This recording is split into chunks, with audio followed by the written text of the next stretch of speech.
ನಮಸ್ಕಾರ. ಪ್ರಾರ್ಥನೆಯೊಂದಿಗೆ ಪ್ರಾರಂಭ ಮಾಡೋಣ. ಅಗಜಾನನ ಪದ್ಮಾರ್ಕಂ ಗಜಾನನಂ ಅಹರ್ನಿಶಂ ಅನೇಕದಂತಂ ಭಕ್ತಾನಾಂ ಏಕದಂತಂ ಉಪಾಸ್ಮಹೇ.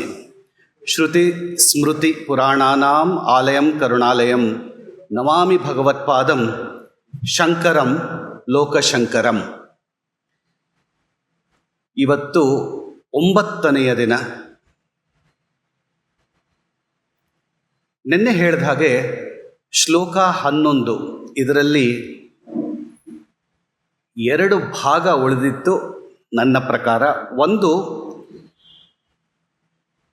ಮಹಾಬಿಂದು ಹಾಗೂ ತ್ರಿಕೋಣ, ಸೃಷ್ಟಿಕ್ರಮದಲ್ಲಿ ಸ್ವಲ್ಪ ಮಹಾಬಿಂದು ಹಾಗೂ ತ್ರಿಕೋಣವನ್ನು ಅನುಸಂಧಾನ ಮಾಡೋಣ ಅಂತ. ಇದನ್ನು ಮುಂದೆ 18ನೇ ಶ್ಲೋಕ ಬಂದಾಗ ಮುಖಂ ಬಿಂದುಂ ಕೃತ್ವ ಅಂತ ಒಂದು ಬರುತ್ತೆ ಶ್ಲೋಕ. ಆ ಶ್ಲೋಕ ಟೈಮ್ನಲ್ಲಿ ತಗೊಳ್ಳೋಣ. ಎರಡನೇ ಮುಖ್ಯವಾದ ವಿಷಯ, ಸಂಹಾರ ಕ್ರಮದಿಂದ ಶ್ರೀಚಕ್ರವನ್ನು ನಾವು ಪೂಜೆ ಮಾಡಬೇಕಾದರೆ ತ್ರೈಲೋಕ್ಯ ಮೋಹನ ಚಕ್ರದಿಂದ ನಾವು ಮಹಾಬಿಂದುವಿನ ಕಡೆ, ಸರ್ವಾನಂದಮಯ ಚಕ್ರದ ಕಡೆ ಪ್ರಯಾಣ ಮಾಡ್ತೀವಿ. ಅದರ ಸ್ವರೂಪನ ತಿಳ್ಕೊಳ್ಳೋಣ ಇವತ್ತು. ಯಾಕಂದರೆ ಇದು ಸ್ವಲ್ಪ ಮುಖ್ಯವಾಗುತ್ತೆ. ಶ್ರೀಚಕ್ರದ ಆರಾಧನೆ, ಶ್ರೀಚಕ್ರದ ಪೂಜೆ, ನವಾವರಣ ಪೂಜೆ ಅಥವಾ ಹಾಗೂ ಖಡ್ಗಮಾಲಾ ಸ್ತೋತ್ರ ಇವನ್ನು ಅನುಸಂಧಾನ ಮಾಡಬೇಕು ಎಂದ ಪಕ್ಷದಲ್ಲಿ ಇವತ್ತಿನ ಒಂದು ವಿಚಾರ ಮುಖ್ಯವಾಗಬಹುದು ಅನ್ನೋ ಒಂದು ಸಂಕಲ್ಪದಿಂದ ನಾನು ಇವತ್ತಿನ ಶ್ರೀಚಕ್ರದ ನವ ಆವರಣಗಳ ಬಗ್ಗೆ ಮಾತಾಡೋಣ. ಈ ಶ್ರೀಚಕ್ರ ಅಂತ ನಾವೇನು ಕರಿತೀವಿ, ಇದು 9 ಆವರಣಗಳಿಂದ ಅಥವಾ ಚಕ್ರಗಳಿಂದ ಕೂಡಿದ್ದೆ. ಇಲ್ಲ ನವಚಕ್ರ ಅಂತಾನೂ ಹೇಳ್ತೀವಿ ಅಥವಾ ನವ ಆವರಣ ಅಂತಾನೂ ಹೇಳ್ತೀವಿ.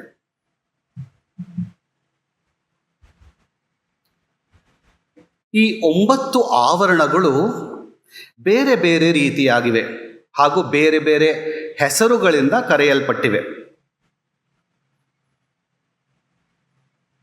ನಾವು ಶ್ರೀಚಕ್ರವನ್ನು ಸಂಹಾರ ಕ್ರಮದಿಂದ ಅರ್ಥ ಮಾಡಿಕೊಳ್ಳಬೇಕು ಎನ್ನುವ ಪಕ್ಷದಲ್ಲಿ ಹೊರಗಿನ ಪ್ರಾಕಾರದಿಂದ ಪ್ರಾರಂಭ ಮಾಡಿ ಶ್ರೀಚಕ್ರವನ್ನು ಅರ್ಥ ಮಾಡಿಕೊಳ್ಳಬೇಕು.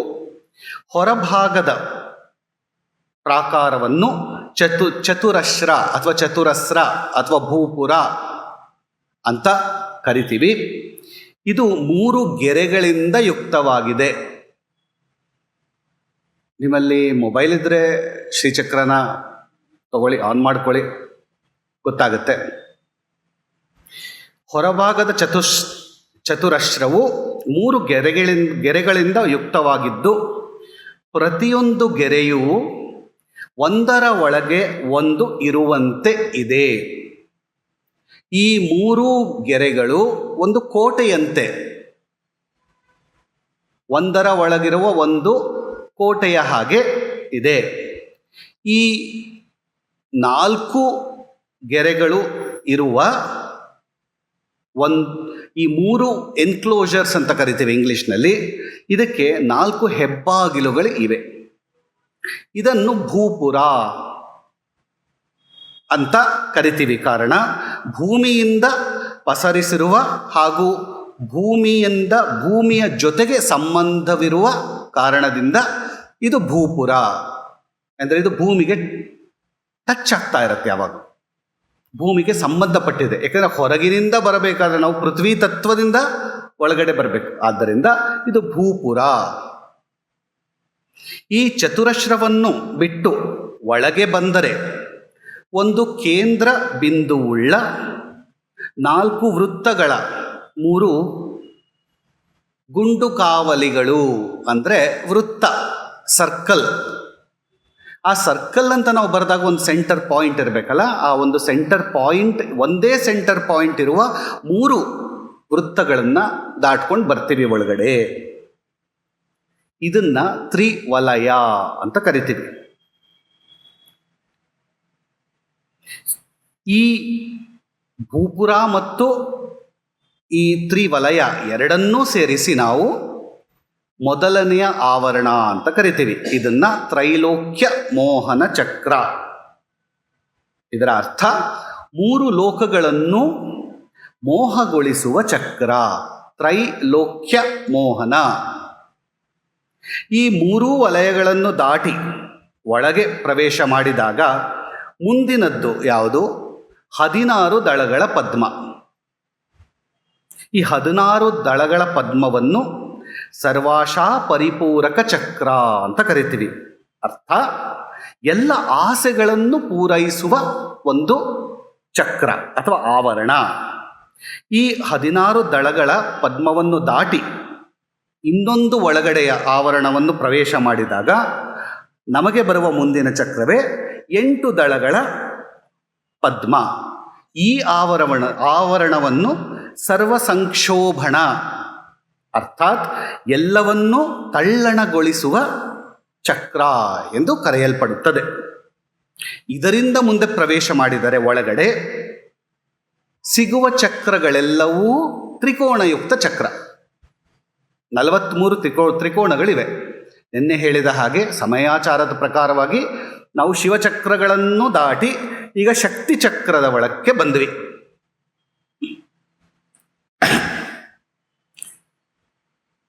ಈ 8 ದಳಗಳ ಸರ್ವಸಂಕ್ಷೋಭಣ ಚಕ್ರ ಅದನ್ನು ದಾಟಿ ಒಳಗೆ ಹೋದಾಗ ಈಗ ಮೊದಲು ಸಿಗುವುದು 14 ತ್ರಿಕೋಣಗಳಿರುವ ಚತುರ್ದಶಾರ ಚಕ್ರ. 14 ಕೋಣಗಳು ಉಳ್ಳ 14 ಕೋಣಗಳಿಂದ ಸುತ್ತುವರೆದ ಚಕ್ರ. ಇದಕ್ಕೆ ಸರ್ವ ಸೌಭಾಗ್ಯದಾಯಕ ಚಕ್ರ ಅಂತ ಕರಿತೀವಿ. ಇದರ ಅರ್ಥ ಎಲ್ಲ ಸೌಭಾಗ್ಯಗಳನ್ನು ಕರುಣಿಸುವ ಚಕ್ರ ಅದರ ಅರ್ಥ. ಈ ಚತುರ್ದಶಾರ ಚಕ್ರದ ಮುಂದಿನ ಭಾಗವೇ ಅಥವಾ ಮುಂದಿನ ಚಕ್ರವೇ ಬಹಿರ್ದಶಾರ, ಹೊರಗಿನ ದಶಾರ. ದಶಾರ ಅಂದರೆ 10 ಕೋಣಗಳನ್ನು 10 ತ್ರಿಕೋಣಗಳನ್ನು ಉಳ್ಳಂತಹ ಒಂದು ಚಕ್ರ, ಅಂದರೆ 10 ಕೋಣಗಳನ್ನು ಸುತ್ತುವರೆದ. ಇದು ಬಹಿರ್ದಶಾರ ಅಂದರೆ ಹೊರಗೆ 10 ಕೋಣಗಳಿವೆ. ಈ 10 ಕೋಣಗಳ ಚಕ್ರವು ಹೊರಗೆ ಇರುವುದರಿಂದ ಇದನ್ನು ಬಹಿರ್ದಶಾರ, ಹಾಗೂ ಒಳಗಿನ ತ್ರಿಕೋಣಗಳ ದಶಾರವನ್ನು ಅಂತರ್ದಶಾರ ಅಂತ ಕರಿತೀವಿ. ಹೊರಗೆ ಒಂದು ದಶಾರ, ಒಳಗೆ ಒಂದು ದಶಾರ. ಈ ಬಹಿರ್ದಶಾರ ಚಕ್ರವನ್ನು ಸರ್ವಾರ್ಥ ಸಾಧಕ ಚಕ್ರ ಅಂತ ಕರೆಯಲಾಗಿದೆ. ಇದರ ಅರ್ಥ ಎಲ್ಲ ಉದ್ದೇಶಗಳನ್ನು ನೆರವೇರಿಸುವ ಚಕ್ರ. ಈ ಬಹಿರ್ದಶಾರ ಚಕ್ರವನ್ನು ದಾಟಿ ಒಳಗೆ ಬಂದಾಗ ಮುಂದಿನ ಆವರಣವು ಒಳಗಿನ 10 ತ್ರಿಕೋಣಗಳ ಅಂತರ್ದಶಾರ. ಈಗಲೇ ಹೇಳಿದ್ನಲ್ಲ, ಹೊರಗೆ ಬಹಿರ್ದಶಾರ, ಒಳಗೆ ಅಂತರ್ದಶಾರ. ಈ ಅಂತರ್ದಶಾರ ಚಕ್ರವನ್ನು ಸರ್ವರಕ್ಷಾಕರ ಚಕ್ರ ಅಂತ ಕರೆದಿದ್ದಾರೆ. ಇಲ್ಲಿ ಎಲ್ಲ ರೀತಿಯ ರಕ್ಷಣೆಯನ್ನು ಕೊಡುವ ಚಕ್ರ ಇದು. ಈ ಅಂತರ್ದಶಾರ ಚಕ್ರವನ್ನು ದಾಟಿ ಮತ್ತೆ ಒಳಗಡೆ ಹೋದಾಗ 8 ತ್ರಿಕೋಣಗಳಿಂದ ಕೂಡಿದ ಅಷ್ಟಕೋಣ. 8 ತ್ರಿಕೋಣಗಳು ಸುತ್ತುವರೆದಿದೆ. ಇದನ್ನು ಸರ್ವರೋಗಹರ ಚಕ್ರ ಅಂತ ಕರೆದಿದ್ದಾರೆ. ಇದು ಎಲ್ಲ ರೋಗಗಳನ್ನು ಹರಣ ಮಾಡುವ ಕಾರಣದಿಂದ ಇದು ಸರ್ವ ರೋಗಹರ ಚಕ್ರ. ಈ ಅಷ್ಟಕೋಣ ಚಕ್ರವನ್ನು ದಾಟಿ ಮತ್ತೆ ಒಳಗಡೆ ಹೋದಾಗ ನಮಗೆ ಸಿಗುವುದೇ ಪ್ರಧಾನ ತ್ರಿಕೋಣ. ಈ ತ್ರಿಕೋಣ ಚಕ್ರವನ್ನು, ಇದನ್ನೇ ನಾವು ಮೂಲ ತ್ರಿಕೋಣ ಅಂತ ಕರೆದ್ವಿ, ಮಹಾಯೋನಿ ಅಂತ ಕರೆದ್ವಿ ನಿನ್ನೆ ಅಲ್ವಾ. ಈ ಚಕ್ರವನ್ನು ಸರ್ವಸಿದ್ಧಿಪ್ರದ ಚಕ್ರ, ಅರ್ಥಾತ್ ಎಲ್ಲ ಸಿದ್ಧಿಗಳನ್ನು ಅನುಗ್ರಹ ಮಾಡುವ ಚಕ್ರ ಎಂದು ಕರೆಯಲಾಗಿದೆ. ಈ ಪ್ರಧಾನ ತ್ರಿಕೋಣವನ್ನು ದಾಟಿ ಒಳಗೆ ಹೋದಾಗ ಇರುವುದೇ ಈ ತ್ರಿಕೋಣದಲ್ಲಿ ನೆಲೆಯಾಗಿರುವ ಬಿಂದು ಚಕ್ರ. ಇದನ್ನು ಸರ್ವಾನಂದಮಯ ಚಕ್ರ, ಅರ್ಥಾತ್ ಎಲ್ಲ ವಿಧವಾದ ಆನಂದವನ್ನು ದಯಪಾಲಿಸುವ ಚಕ್ರವಾದ್ದರಿಂದ ಸರ್ವ ಆನಂದಮಯ ಚಕ್ರ. ಒಂದು ಸಮರಿ ತಗೊಂಡ್ರೆ, ಒಂದು ಸಾರಾಂಶ ತಗೊಂಡ್ರೆ, ಹೊರಗಿನಿಂದ ಒಳಗಡೆ ತಗೊಂಡಾಗ ಮತ್ತೆ ಮೊದಲು ಪ್ರಥಮ ಆವರಣ ತ್ರೈಲೋಕ್ಯ ಮೋಹನ ಚಕ್ರ, ದ್ವಿತೀಯ ಆವರಣ ಸರ್ವಾಶಾ ಪರಿಪೂರಕ ಚಕ್ರ, ತೃತೀಯ ಆವರಣ ಸರ್ವ ಸಂಕ್ಷೋಭಣ ಚಕ್ರ, ಚತುರ್ಥ ಆವರಣ ಸರ್ವ ಸೌಭಾಗ್ಯದಾಯಕ ಚಕ್ರ, ಪಂಚಮ ಆವರಣ ಸರ್ವಾರ್ಥ ಸಾಧಕ ಚಕ್ರ, ಷಷ್ಠಾವರಣ ಸರ್ವರಕ್ಷಾಕರ ಚಕ್ರ, ಸಪ್ತಮ ಆವರಣ ಸರ್ವರೋಗಹರ ಚಕ್ರ, ಅಷ್ಟಮ ಆವರಣ ಸರ್ವಸಿದ್ಧಿಪ್ರದ ಚಕ್ರ ಹಾಗೂ ನವಮ ಆವರಣ ಸರ್ವಾನಂದಮಯ ಚಕ್ರ. ಮುತ್ತುಸ್ವಾಮಿ ದೀಕ್ಷಿತರು ನವಾವರಣ ಕೃತಿಗಳು ಅಂತ 9 ಆವರಣಗಳಿಗೆ 9 ದೇವಿಯ ಕೃತಿಗಳನ್ನು ರಚನೆ ಮಾಡಿದ್ದಾರೆ. ಕಮಲಾಂಬಾ ಸಂರಕ್ಷತು ಹಿಡಿದು 9 ಆವರಣಗಳಿಗೆ 9 ಕೃತಿಗಳನ್ನು ರಚನೆ ಮಾಡಿದ್ದಾರೆ. ಅಷ್ಟು ಮುಖ್ಯ ಈ ಆವರಣಗಳು. ಅಂದರೆ ತ್ರೈಲೋಕ್ಯ ಮೋಹನದಿಂದ ಅವರು ಸಂಹಾರ ಕ್ರಮವನ್ನು ಅವಲಂಬಿಸಿ ಹೊರಗಿನಿಂದ ಒಳಕ್ಕೆ ಬರುವ ಹಾಗೆ 9 ಆವರಣಗಳಿಗೆ 9 ಕೀರ್ತನೆಗಳನ್ನು ರಚನೆ ಮಾಡಿದ್ದಾರೆ. ಅದಕ್ಕೆ ನವಾವರಣ ಕೃತಿಗಳು ಅಂತ ಕರೆಯಲಾಗಿದೆ. ಈಗ ಮೊದಲನೇ ಆವರಣಕ್ಕೆ ಬರೋಣ. ಯಾವುದು? ಭೂಪುರ. ಮತ್ತೆ ಮೊದಲಿನಿಂದ ಪ್ರಾರಂಭ ಮಾಡೋಣ. ಶ್ರೀಚಕ್ರ ತಾಯಿಯ ಅರ್ಥಾತ್ ಪರಬ್ರಹ್ಮ ಶಕ್ತಿಯ ಶಕ್ತಿ ಎಂದರೆ ಶಿವಶಕ್ತಿಯರು ಸೇರಿರುವ ಪರಬ್ರಹ್ಮ ಸ್ವರೂಪದ ಎಂದು ಅರ್ಥ ಮಾಡಿಕೊಳ್ಳಬೇಕು. ಈ ಪರಬ್ರಹ್ಮ ಶಕ್ತಿಯ ಏಕೋಹಂ ಬಹುಶ್ಯಾಮ ಎನ್ನುವ ಕಾಮದ ಪರಿಣಾಮ. ಅರ್ಥಾತ್ ಮತ್ತೆ ಹೇಳ್ತೀನಿ, ಈ ಶ್ರೀಚಕ್ರವು ಪರಬ್ರಹ್ಮ ಎನ್ನುವ ಶಕ್ತಿಯಾದ ತಾಯಿಯ ಏಕೋಹಂ ಬಹುಶ್ಯಾಮ ಎನ್ನುವ ಕಾಮದ ಪರಿಣಾಮ. ಇದೇ ಶ್ರೀಚಕ್ರ ಅಂದರೆ ಇದೇ ಬ್ರಹ್ಮಾಂಡ. ಈ ಇಚ್ಛಾಶಕ್ತಿ ಎನ್ನುವ ಇಚ್ಛೆಯೂ ಬರುತ್ತದಲ್ಲ ಆ ತಾಯಿಗೆ. ಏಕೋಹಂ ಬಹುಶ್ಯಾಮ ಅನ್ನೋದೇ ಒಂದು ಇಚ್ಛೆ. ಆ ಇಚ್ಛೆಯೇ ಕಾಮದ ಉದಯ. ಆ ಉದಯವಾದಾಗಲೇ ಜಗತ್ತು ಎನ್ನುವುದು ಹುಟ್ಟುತ್ತದೆ. ಸಮಸ್ತ ಶಕ್ತಿಯರು ಯಾರು ಇಚ್ಛಾಶಕ್ತಿ, ಜ್ಞಾನಶಕ್ತಿ, ಆನಂದ ಶಕ್ತಿ, ಅದರ ಜೊತೆ 330 ಕೋಟಿ ದೇವತೆಗಳು, ಶ್ರೀಚಕ್ರದಲ್ಲಿರುವ ಎಲ್ಲ ಶಕ್ತಿಯರು ಎಲ್ಲರೂ ಭಗವತಿಯ ಚರಣಗಳಿಂದ ಉತ್ಪನ್ನವಾಗಿ ಪ್ರಸರಣವಾಗುತ್ತಾರೆ.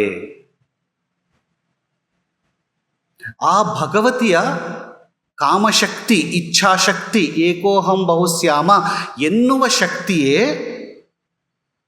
ಜಗತ್ತಿನ ಎಲ್ಲ ಶಕ್ತಿಯರನ್ನು ಶ್ರೀಚಕ್ರದ ರೂಪದಲ್ಲಿ, ಶ್ರೀಚಕ್ರದಲ್ಲಿ ಪರಿಣತಿ ಮಾಡುತ್ತದೆ. ಅಂದರೆ ಅವನ್ನು ಹುಟ್ಟು ಹಾಕುತ್ತದೆ ಹಾಗೂ ಅವನ್ನು ಪರಿಣಾಮ ಸ್ವರೂಪದಿಂದ ಅಲ್ಲಿ ನೆಲೆಸುವಂತೆ ಮಾಡುತ್ತದೆ. ಶ್ರೀಚಕ್ರವೇ ಬ್ರಹ್ಮಾಂಡ, ಶ್ರೀಚಕ್ರವೇ ನಮ್ಮ ಪಿಂಡಾಂಡ. ಆದ್ದರಿಂದ ನಮ್ಮ ಒಳಗಡೆ ಇರುವ ಯಾರು ಶಕ್ತಿಗಳಿದ್ದಾರೋ ಹಾಗೂ ಬ್ರಹ್ಮಾಂಡದಲ್ಲಿ ಯಾವ ಶಕ್ತಿಗಳಿವೆಯೋ ಅವೆಲ್ಲವೂ ಭಗವತಿಯ ಏಕೋಹಂ ಬಹುಶ್ಯಾಮ ಎನ್ನುವ ಕಾಮದ ಪರಿಣಾಮ. ಈ ಭಗವತಿಯ ಶ್ರೀ ವಿಗ್ರಹ, ಶ್ರೀಚಕ್ರಕ್ಕೂ ಶ್ರೀ ವಿಗ್ರಹ ಅಂತೀವಿ, ಯಾಕಂದರೆ ಅದು ಅವಳ ಶರೀರ. ಈ ಭಗವತಿಯ ಶ್ರೀ ವಿಗ್ರಹದ ಪರಿಣತಿಗಳೇ ಸಮಸ್ತ ಆವರಣಗಳಲ್ಲಿ ಸ್ಥಿತವಾಗಿರುವ ಶಕ್ತಿಗಳು. ಭಗವತಿಯ ಹಸ್ತಗಳಲ್ಲಿ ನೆಲೆಸಿರುವ ಅಂಕುಶ ಅವಳ ಜ್ಞಾನಶಕ್ತಿ, ಧನಸ್ಸು ಹಾಗೂ ಬಾಣಗಳು ಕ್ರಿಯಾಶಕ್ತಿ, ಅವಳ ಪಾಶವು ಸ್ನೇಹ, ಅಂಕುಶವು ಜ್ಞಾನ, ಬಾಣವು ಪಂಚತನ್ಮಾತ್ರೆಗಳು. ಅವಳ ಧನುಸ್ಸು ಅಂತ ನಾವೇನು ಕರಿತೀವಿ ಅದು ಅವಳ ಮನಸ್ಸು. ಪ್ರಥಮ ಆವರಣದ ಭೂಪುರದಲ್ಲಿ 4 ಪ್ರವೇಶ ದ್ವಾರಗಳಿವೆ. ಒಂದು ಪೂರ್ವ ಪ್ರವೇಶ ದ್ವಾರ, ಒಂದು ದಕ್ಷಿಣ ಪ್ರವೇಶ ದ್ವಾರ, ಒಂದು ಪಶ್ಚಿಮ ಪ್ರವೇಶ ದ್ವಾರ ಹಾಗೂ ಇನ್ನೊಂದು ಉತ್ತರದ ಪ್ರವೇಶ ದ್ವಾರ. ಈ ಮೊದಲ ಭೂಪುರ ಆವರಣದ ಒಳಗಡೆ ವೃತ್ತಗಳು ಇವೆ. 4 ವಲಯಗಳಿವೆ, ಅದರ ಒಳಗಡೆ 3 ವೃತ್ತಗಳಿವೆ. ಇದನ್ನೇ ನಾವು ತ್ರೈಲೋಕ್ಯ ಮೋಹನ ಚಕ್ರ ಅಂತ ಕರೆದಿದ್ದೀವಿ. ಈ ತ್ರೈಲೋಕ್ಯ ಮೋಹನ ಚಕ್ರವು ಮೊದಲಾವರಣ. ಇದನ್ನು ಭೂಪುರ ಅನ್ನೋ ಇನ್ನೊಂದು ಹೆಸರಿಂದ ಕರಿತೀವಿ. ಇದು ಭೂಪುರವಾದ್ದರಿಂದ ಇಲ್ಲಿ ಪೃಥ್ವಿ ಬೀಜವಿದೆ. ಈ ಪೃಥ್ವಿ ಬೀಜ ಪಂಚಭೂತಗಳ ಹಾಗೂ ಅವುಗಳ ಕಾರ್ಯಗಳ ಪ್ರತಿನಿಧಿಯಾಗಿ ಭೂಪುರದಲ್ಲಿ ನೆಲೆಸಿದೆ. ಹಾಗೂ 3 ಅವಸ್ಥೆಗಳು, ಜಾಗೃತ್, ಸ್ವಪ್ನ ಹಾಗೂ ಸುಷುಪ್ತಿ ಅಂತ 3 ಅವಸ್ಥೆಗಳು ಗೊತ್ತು. ಈ ತ್ರೈಲೋಕ್ಯ ಮೋಹನ ಚಕ್ರವು ಜಾಗೃತ್ ಅವಸ್ಥೆಯ ನಿರೂಪಣೆಯನ್ನು ಮಾಡುತ್ತದೆ. ಇದಕ್ಕೆ ಕಾರಣವೇನು? ಜಾಗೃತ್ ಅವಸ್ಥೆಯಲ್ಲಿ ನಮ್ಮ ಸ್ಥೂಲ ಶರೀರ ಅಥವಾ ಅನ್ನಮಯ ಕೋಶ ಅಂತ ಕರಿತೀವಲ್ಲ, ಅದು ಮನಸ್ಸು ಹಾಗೂ ಇಂದ್ರಿಯಗಳು ಹಾಗೂ ಇಂದ್ರಿಯ ಸಂಪರ್ಕದಿಂದ ನಮಗೆ ಉತ್ಪನ್ನವಾಗುವ ಲೌಕಿಕ ಬಾಹ್ಯ ಸುಖ ಹಾಗೂ ದುಃಖ, ಇವುಗಳ ಜೊತೆಗೆ ನಮ್ಮ ಇಂದ್ರಿಯಕ್ಕೆ ಬೇಕಾದ ವಿಷಯಗಳು, ಇವು ಪೂರ್ಣವಾಗಿ ವ್ಯವಹಾರದಲ್ಲಿ ಇರುತ್ತವೆ. ಜಾಗೃತ ಅವಸ್ಥೆಯಲ್ಲಿ ಬಹಿರ್ಮುಖವಾದ ನಮ್ಮ ಇಂದ್ರಿಯಗಳು ಇಂದ್ರಿಯ ವ್ಯವಹಾರದ ಜೊತೆ ಪ್ರತಿ ಕ್ಷಣವೂ ಕೂಡ ಹೊರಗಿನಿಂದ ಒಳಕ್ಕೆ ಒಂದು ವ್ಯವಹಾರದಲ್ಲಿ ನಿರತವಾಗಿರುತ್ತದೆ. ಈ ಅವಸ್ಥೆಯಲ್ಲಿ ಈ ಅವಸ್ಥೆಯ ಅಭಿಮಾನಿ ದೇವತೆಯನ್ನು ವಿಶ್ವ ಅಂತ ಕರಿತೀವಿ ಅಥವಾ ವೈಶ್ವಾನರ ಅಂತ ಕರಿತೀವಿ. ಇದು ಮಾಂಡುಕ್ಯದಲ್ಲಿ ಬರುತ್ತೆ. ಜಾಗೃತ ಅವಸ್ಥೆಯಲ್ಲಿ ಇರುವ ಅಭಿಮಾನಿ ದೇವತೆಯು ವೈಶ್ವಾನರ ಅಥವಾ ವಿಶ್ವ. ಇದು ಸ್ಥೂಲ ಪದಾರ್ಥಗಳ ಭೋಕ್ತೃ, ಅರ್ಥಾತ್ ಬಾಹ್ಯ ಜಗತ್ತಿನ ಉಪಭೋಗವನ್ನು ಪಡೆಯುವಂತಹ ಒಂದು ದೇವತೆ, ಬಹಿರ್ಮುಖವಾಗಿ ಇರುವ ದೇವತೆ. ಆಚೆಯಿಂದ ಏನು ಬರುತ್ತೋ ಅದನ್ನು ಸ್ವೀಕಾರ ಮಾಡೋದು. ಆದ್ದರಿಂದ ತ್ರೈಲೋಕ್ಯ ಮೋಹನ ಚಕ್ರ ಹೊರಗಿನಿಂದ ಒಳಕ್ಕೆ ಹೋಗುತ್ತೆ, ಜಾಗೃತ ಅವಸ್ಥೆಗೆ ಸಂಬಂಧಪಟ್ಟಿದ್ದದು. ಜ್ಞಾತೃ, ಜ್ಞಾನ, ಜ್ಞೇಯ ಎನ್ನುವ ತ್ರಿಪುಟಿ ಇದೆ. ಜ್ಞಾತೃ ಅಂದರೆ ಯಾವನು ತಿಳಿಯುತ್ತಾನೋ ಅದು ಜ್ಞಾತೃ, ಯಾವುದು ತಿಳಿಯಲ್ಪಡುತ್ತದೋ ಅದು ಜ್ಞೇಯ, ಯಾವುದನ್ನು ತಿಳಿಯುತ್ತೇವೋ ಅದು ಜ್ಞಾನ. ಶ್ರೀವಿದ್ಯೆಯಲ್ಲೂ ಕೂಡ ಈ ಜ್ಞಾತೃ, ಜ್ಞಾನ, ಜ್ಞೇಯ ಇದೆ. ಇದನ್ನು ಸ್ಥೂಲ ತ್ರಿಪುಟಿ ಅಂತೀವಿ. ಯಾಕೆಂದರೆ ಜಾಗೃತ ಅವಸ್ಥೆಯಲ್ಲಿ ಈ ವೈಶ್ವಾನರ ಎನ್ನುವವನು ಜ್ಞಾತೃ. ಅವನು ಏನನ್ನು ಹೊರಗಿನಿಂದ ತಿಳಿಯಲು ಬಯಸುತ್ತಿದ್ದಾನೋ ಅದು ಜಾಗೃತ ಅವಸ್ಥೆಯ ಜ್ಞಾನ. ಈ ಪ್ರಪಂಚವೆನ್ನುವುದೇ ಜ್ಞೇಯ. ಹಾಗಾಗಿ ಹೊರಗಿನಿಂದ ಒಳಕ್ಕೆ ಅಂದರೆ ಸಗುಣ ರೂಪ, ಬಾಹ್ಯದಿಂದ ಯಾಗಕ್ಕೆ ಹೋಗುವ ಮಾರ್ಗ ಜಾಗೃತ ಅವಸ್ಥೆಯಿಂದನೇ ಹೋಗೋದು ನಾವು ಅಲ್ವಾ. ಆ ಜಾಗೃತ ಅವಸ್ಥೆಯಲ್ಲೇ ನಾವು ಮೆಡಿಟೇಟ್ ಮಾಡಿ ಕಣ್ಮುಚ್ಕೊಂಡು ಹೊರಗಿನಿಂದ ಒಳಕ್ಕೆ ಹೋಗ್ತೀವಿ. ಸೊ ಈ ಹೊರಗಿನ ಜಗತ್ತನ್ನು ಬಿಂಬಿಸಬೇಕಲ್ಲ. ಪಂಚಭೂತಗಳಿಂದ ಯುಕ್ತವಾದ ಹೊರಗಿನ ಜಗತ್ತು ಹೇಗಿರುತ್ತೆ, ಜಾಗೃತ ಅವಸ್ಥೆಯಲ್ಲಿ ಯಾವಾಗಲೂ ಇರುತ್ತೆ ಅಂತ ಹೇಳಬೇಕಾದಾಗ ಈ ಜ್ಞಾತೃ, ಜ್ಞಾನ, ಜ್ಞೇಯ ಎನ್ನುವ ಸ್ಥೂಲ ರೂಪದ ತ್ರಿಪುಟಿ ಈ ಅವಸ್ಥೆಯಲ್ಲಿ, ಜಾಗೃತ ಅವಸ್ಥೆಯಲ್ಲಿ ಈ ಜಾಗೃತ ಅವಸ್ಥೆಯಲ್ಲಿ ಪ್ರಾರಂಭದ ಕಾರ್ಯವನ್ನು ಮಾಡುತ್ತದೆ. ಜಾಗೃತ ಅವಸ್ಥೆಯೇ ಪ್ರಾರಂಭದ ಕಾರ್ಯ. ಮಗು ಹುಟ್ಟಿದಾಗ ಆಚೆ ಬಂದ ತಕ್ಷಣ ಕಣ್ಣು ಬಿಟ್ಟು ಜಾಗೃತ ಅವಸ್ಥೆಯಲ್ಲಿ ಅಳುತ್ತೆ, ನಿದ್ರೆಯಲ್ಲಿ ಅಳಲ್ಲ ಅದು. ಸೊ ಮೊದಲು ಬರುವುದೇ ಜಾಗೃತ ಅವಸ್ಥೆ. ಈ ಜಾಗೃತ ಅವಸ್ಥೆಯೇ ಪ್ರಾರಂಭ ಎಲ್ಲದಕ್ಕೂ. ಸಾಧಕನು ಜಾಗೃತ ಅವಸ್ಥೆಯಲ್ಲಿ ಜ್ಞಾತವಾದ ಅಂದರೆ ಅರಿಯಲ್ಪಡುವ, ಅನುಭವಿಸುವ ಪದಾರ್ಥಗಳ ಮೂಲತತ್ವ ಏನು? ಈಗ ನನ್ನ ಪಂಚ ಇಂದ್ರಿಯಗಳಿಂದ ನಾನು ಏನೋ ಅನುಭವಿಸ್ತಾ ಇದ್ದೀನಿ ಈ ಕ್ಷಣದಲ್ಲಿ. ಇದರ ಮೂಲ ಏನು ಎಂದರೆ ಇದರ ಮೂಲ ತತ್ವವೇ ಚಿತ್ ಶಕ್ತಿಯಾದ ಲಲಿತಾ ತ್ರಿಪುರ ಸುಂದರಿ. ಹಾಗೂ ಈ ಜ್ಞಾನವನ್ನು ಅನುಭವಿಸುತ್ತಿರುವ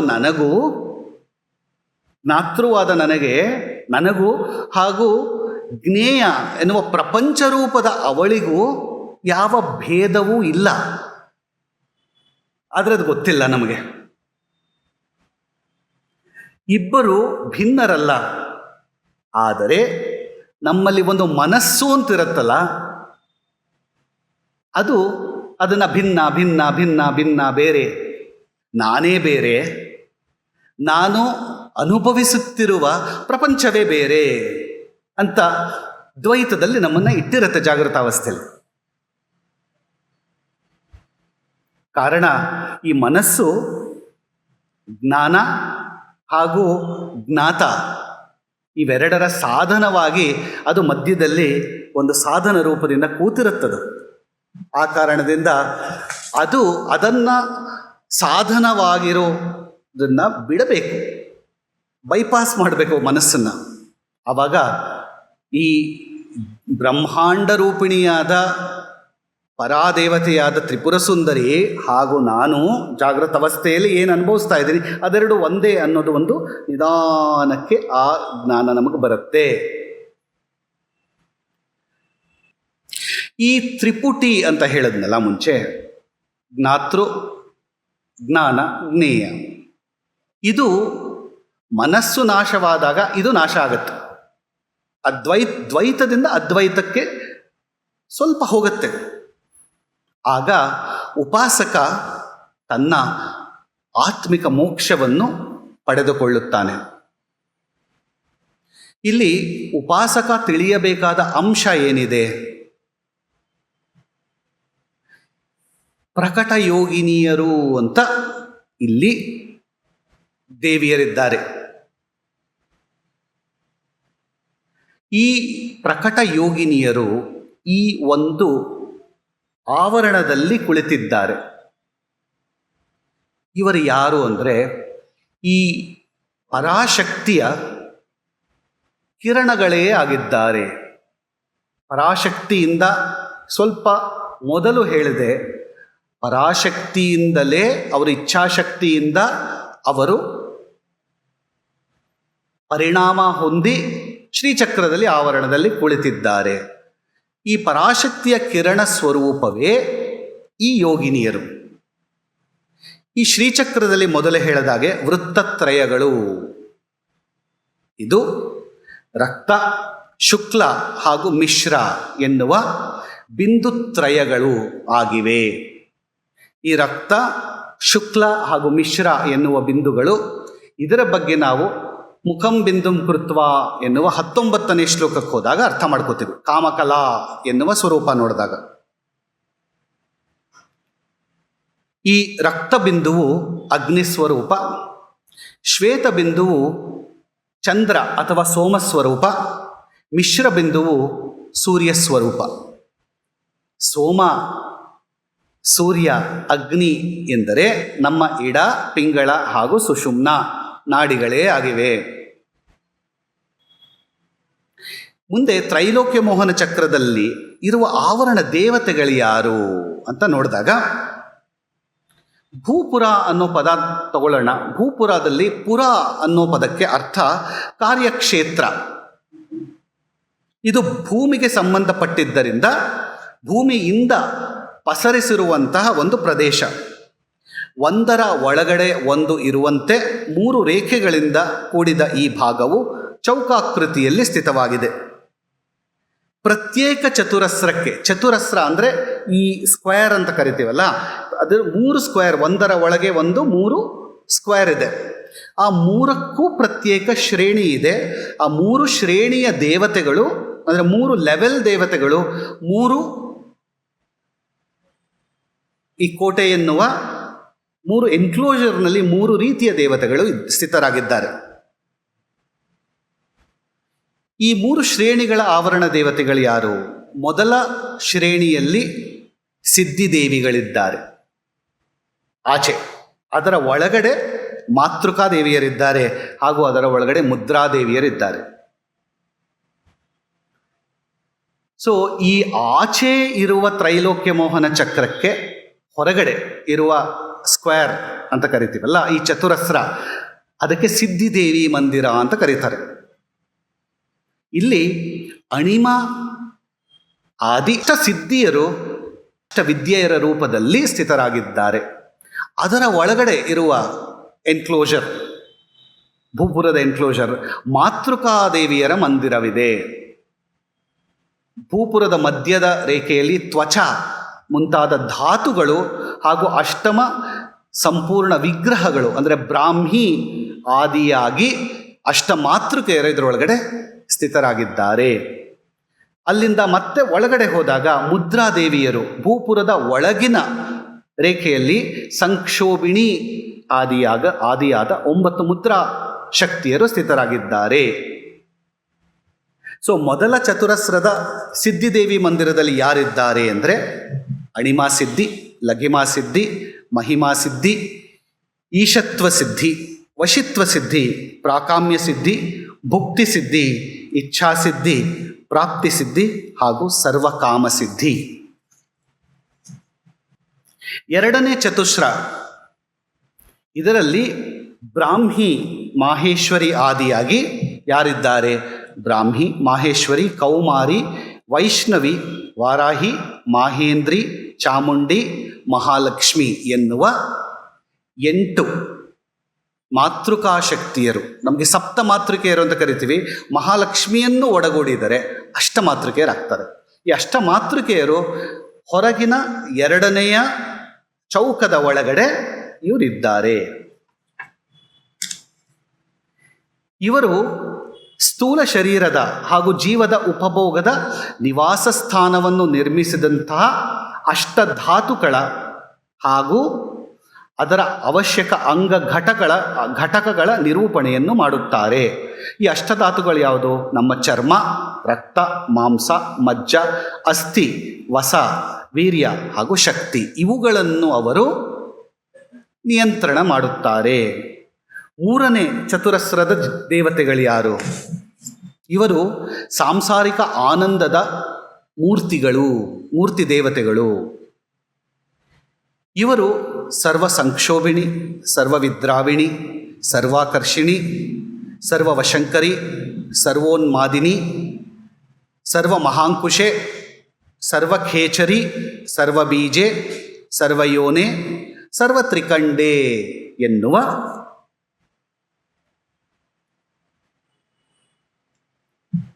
ಮುದ್ರಾಶಕ್ತಿಯರು ಆಗಿರುವರು. ಈ ಭೂಪುರ ಎನ್ನುವ ಚಕ್ರದ ಸ್ವರೂಪನ ಸ್ವಲ್ಪ ಸಂಕ್ಷೇಪವಾಗಿ ನೋಡೋಣ. ಇದರ ಆಕಾರದ ಹೆಸರು ಭೂಪುರ. ಈ ಚಕ್ರದ ಪ್ರಕೃತಿ ಪೃಥ್ವಿ ಬೀಜವಾದ ಲಂ. ಈ ಚಕ್ರದ ಬಣ್ಣ, ತ್ರೈಲೋಕ್ಯ ಮೋಹನ ಚಕ್ರದ ಬಣ್ಣವು ಹೊರಗಿನಿಂದ ಕ್ರಮವಾಗಿ ಬಿಳಿ, ಕೆಂಪು ಹಾಗೂ ಹಳದಿ ಬಣ್ಣದ್ದು. ಇದನ್ನು ಸಂಸಾರ ಚಕ್ರ ಅಂತ ಕರೆಯಲಾಗಿದೆ. ಈ ಚಕ್ರದ ಮಂತ್ರ ಅಂ ಆಂ ಸೌಹು. ದೇಹಸ್ಯ ಅವಯವ ಯಾವುದು? ನವರಂಧ್ರ ರೂಪಿಯಾದ ತ್ವಕ್ ಆದಿ ಸಪ್ತಧಾತು, ಷಡ್ ರಸ, ಕ್ರಿಯಾ, ಇಚ್ಛಾ, ಜ್ಞಾನ, ಶಕ್ತಿ, ಅಯಮಾತ್ಮ ಬ್ರಹ್ಮ. ಇದು ಗುದ ನಿತಾಂತ ಅಧಪ್ರದೇಶ ಅಲ್ಲಿ ಸ್ಥಿತವಾಗಿದೆ. ಈ ಚಕ್ರದ ಪ್ರಧಾನ ದೇವತೆ ಚಕ್ರೇಶ್ವರಿಯು ಯಾರು ಅಂದರೆ ತ್ರಿಪುರಾ ಚಕ್ರೇಶ್ವರಿ ಅಂತ ಕರೀತಾರೆ. ಈ ಚಕ್ರದ ಯೋಗಿನಿಯರ ಹೆಸರು ಪ್ರಕಟ ಯೋಗಿನಿ ಅಂತ ಕರೆದಿದ್ದೀವಿ. ಈ ಚಕ್ರದ ಮುದ್ರಾ ದೇವತೆ ಸರ್ವ ಸಂಕ್ಷೋಭಿಣಿ ಮುದ್ರಾ, ಅರ್ಥಾತ್ ಎಲ್ಲವನ್ನೂ ತಲ್ಲಣಗೊಳಿಸುವವಳು.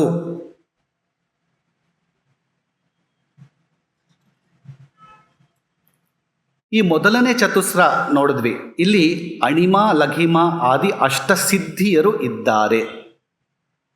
ಇವರು ತಮ್ಮ ಬಲಗೈಯಲ್ಲಿ ಚಿಂತಾಮಣಿಯನ್ನು ಹಿಡಿದಿದ್ದಾರೆ.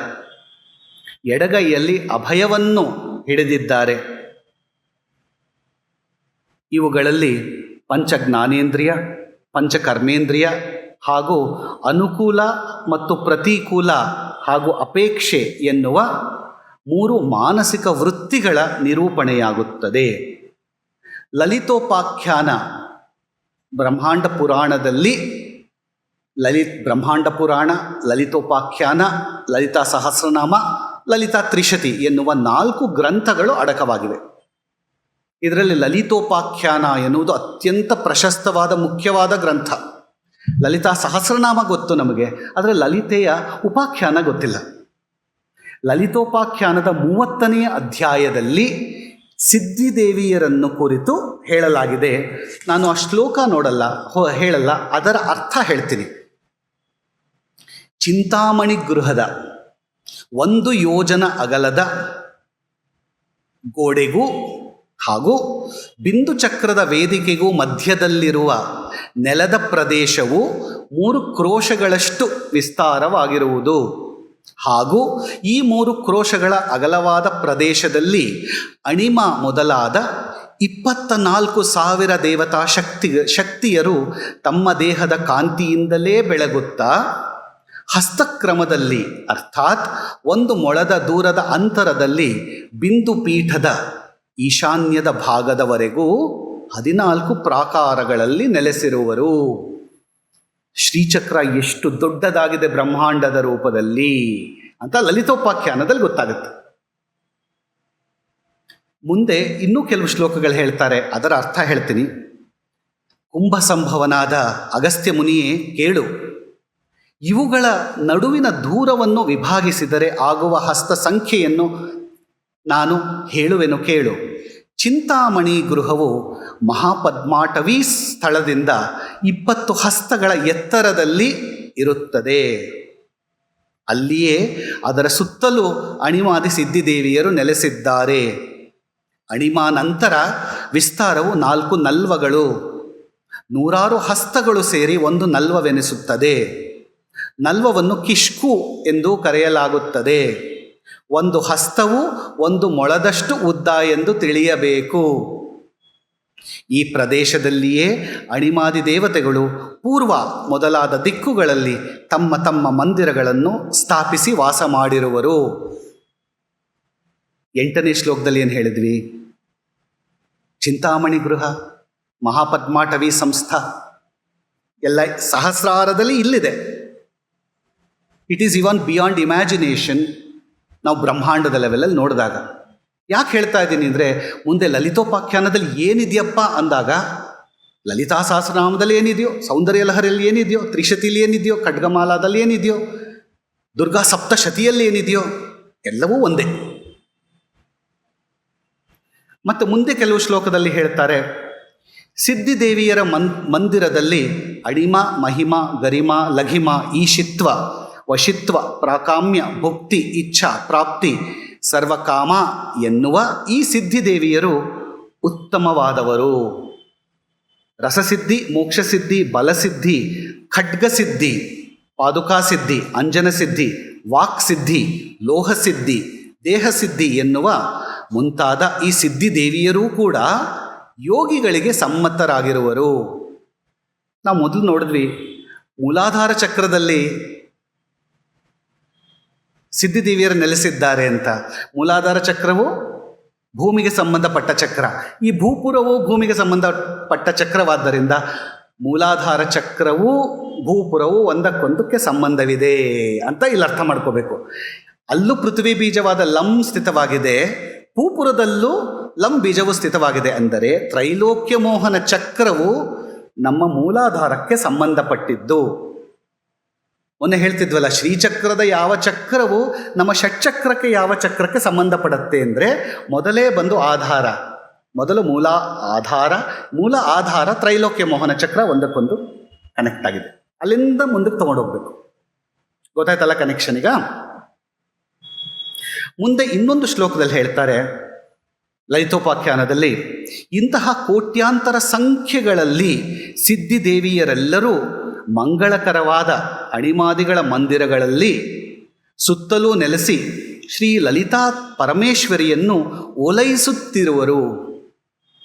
ನವಲಾವಣ್ಯಯುತರಾದ ಈ ಸಿದ್ಧಿದೇವಿಯರು ಸ್ಮಿತಮುಖಿಗಳು, ಉದಾರ ಸ್ವಭಾವದವರು, ಪ್ರಜ್ವಲಿಸುತ್ತಿರುವ ಚಿಂತಾಮಣಿಗಳನ್ನು ತಮ್ಮ ಕಮಲಗಳಲ್ಲಿ ಉಳ್ಳವರು ಆಗಿ ಈ ಗೃಹಗಳಲ್ಲಿ ಸದಾ ಮದೋನ್ಮತ್ತೆಯರಾಗಿ ಕ್ರೀಡಿಸುತ್ತಾ ಇರುತ್ತಾರೆ ಅಂತ ಹೇಳ್ತಾರೆ. ಇದು ಸಿದ್ಧಿದೇವಿಯರ ಮಂದಿರ ಆಯಿತು. ಮತ್ತೆ ಎರಡನೇ ಎನ್ಕ್ಲೋಜರ್ಗೆ ಬಂದರೆ ಬ್ರಾಹ್ಮಿ ಆದಿ ಮಾತೃಕೇಯರ ದೇವಿಯರ ಮಂದಿರ ಹೇಗಿದೆ.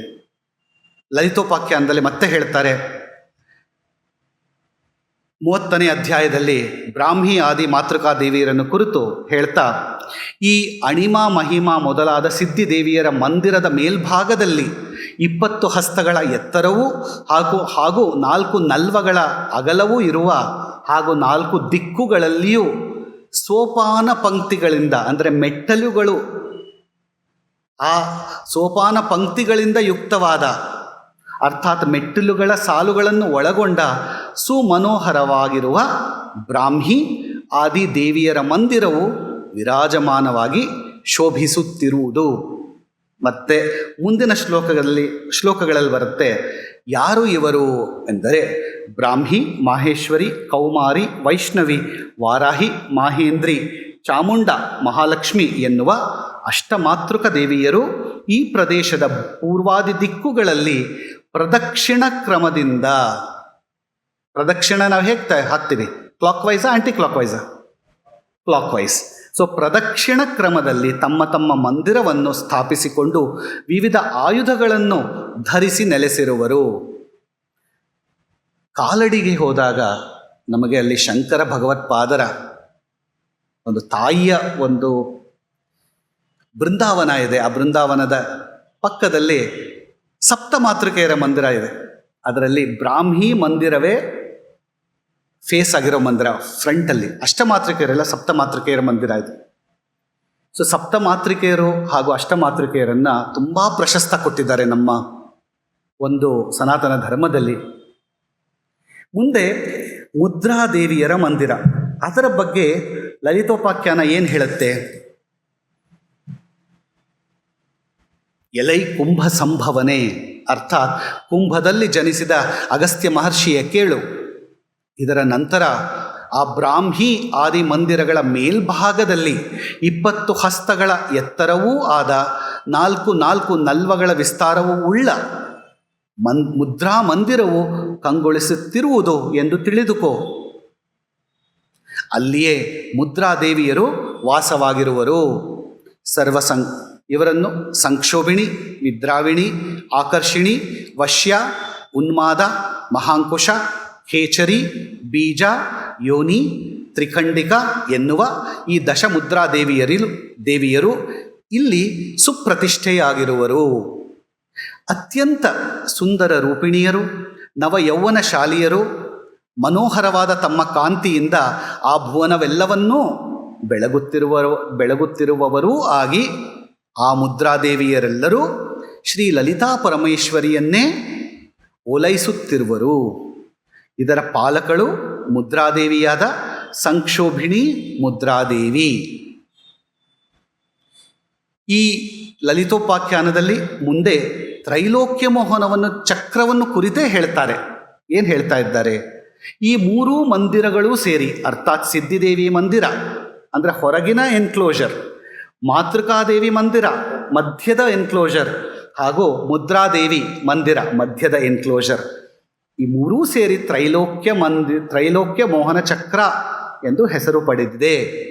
ಈ ಚಕ್ರದಲ್ಲಿ ನಿವಾಸ ಮಾಡಿರುವ ಶಕ್ತಿ ದೇವಿಯರ ನಾಮಗಳೆಲ್ಲವನ್ನೂ ನಾವು ಈಗಲೇ ಹೇಳಿಯಾಗಿದೆ.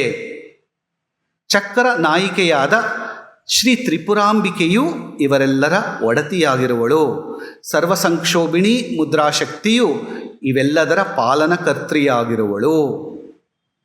ಯಾಕೆ ಹೇಳ್ತಾ ಇದ್ದೀನಿ ಇದು ಅಂದರೆ, ನೀವು ಯಾವುದಾದರೂ ಶ್ರೀಚಕ್ರದ ಪುಸ್ತಕ ಓದಿದಾಗ ಇದೆಲ್ಲ ಲಿಸ್ಟ್ ಬರುತ್ತೆ. ಮುದ್ರಾದೇವಿ ಯಾರು, ಆಮೇಲೆ ಈ ಚಕ್ರಕ್ಕೆ ತ್ರೈಲೋಕ್ಯ ಮೋಹನ ಚಕ್ರ ಯಾಕೆ ಹೆಸರಿಟ್ಟಿದ್ದಾರೆ, ಇದೆಲ್ಲ ತಗೊಂಡ್ರೆ ಇದರ ಸೋರ್ಸ್ ಎಲ್ಲಿಂದ ಬಂದಿದೆ ಅಂದರೆ ಈ ಲಲಿತೋಪಾಖ್ಯಾನದಲ್ಲಿರುವ ಶ್ಲೋಕಗಳಿಂದ ಇದನ್ನು ತಗೊಂಡು ನಮಗೆ ಪ್ರೆಸೆಂಟ್ ಮಾಡಿದ್ದಾರೆ. ಆದರೆ ಈ ಮೂಲ ಶ್ಲೋಕಗಳನ್ನು ಯಾರೂ ಹೇಳಲ್ಲ. ಎಲ್ಲಿಂದ ಬಂದಿದೆ ಇದರ ಸೋರ್ಸ್ ಅಂದರೆ ಲಲಿತೋಪಾಖ್ಯಾನದಿಂದ. ಈ ಶ್ರೀಚಕ್ರದ ಆರ್ಕಿಟೆಕ್ಚರ್ನ ನಾವು ಅರ್ಥ ಮಾಡ್ಕೋಬೇಕಾದ್ರೆ ಲಲಿತೋಪಾಖ್ಯಾನಕ್ಕೆ ಹೋಗಬೇಕು ಅಂತ ಹೇಳ್ತಾ ದ್ವಿತೀಯ ಆವರಣಕ್ಕೆ ಬರೋಣ.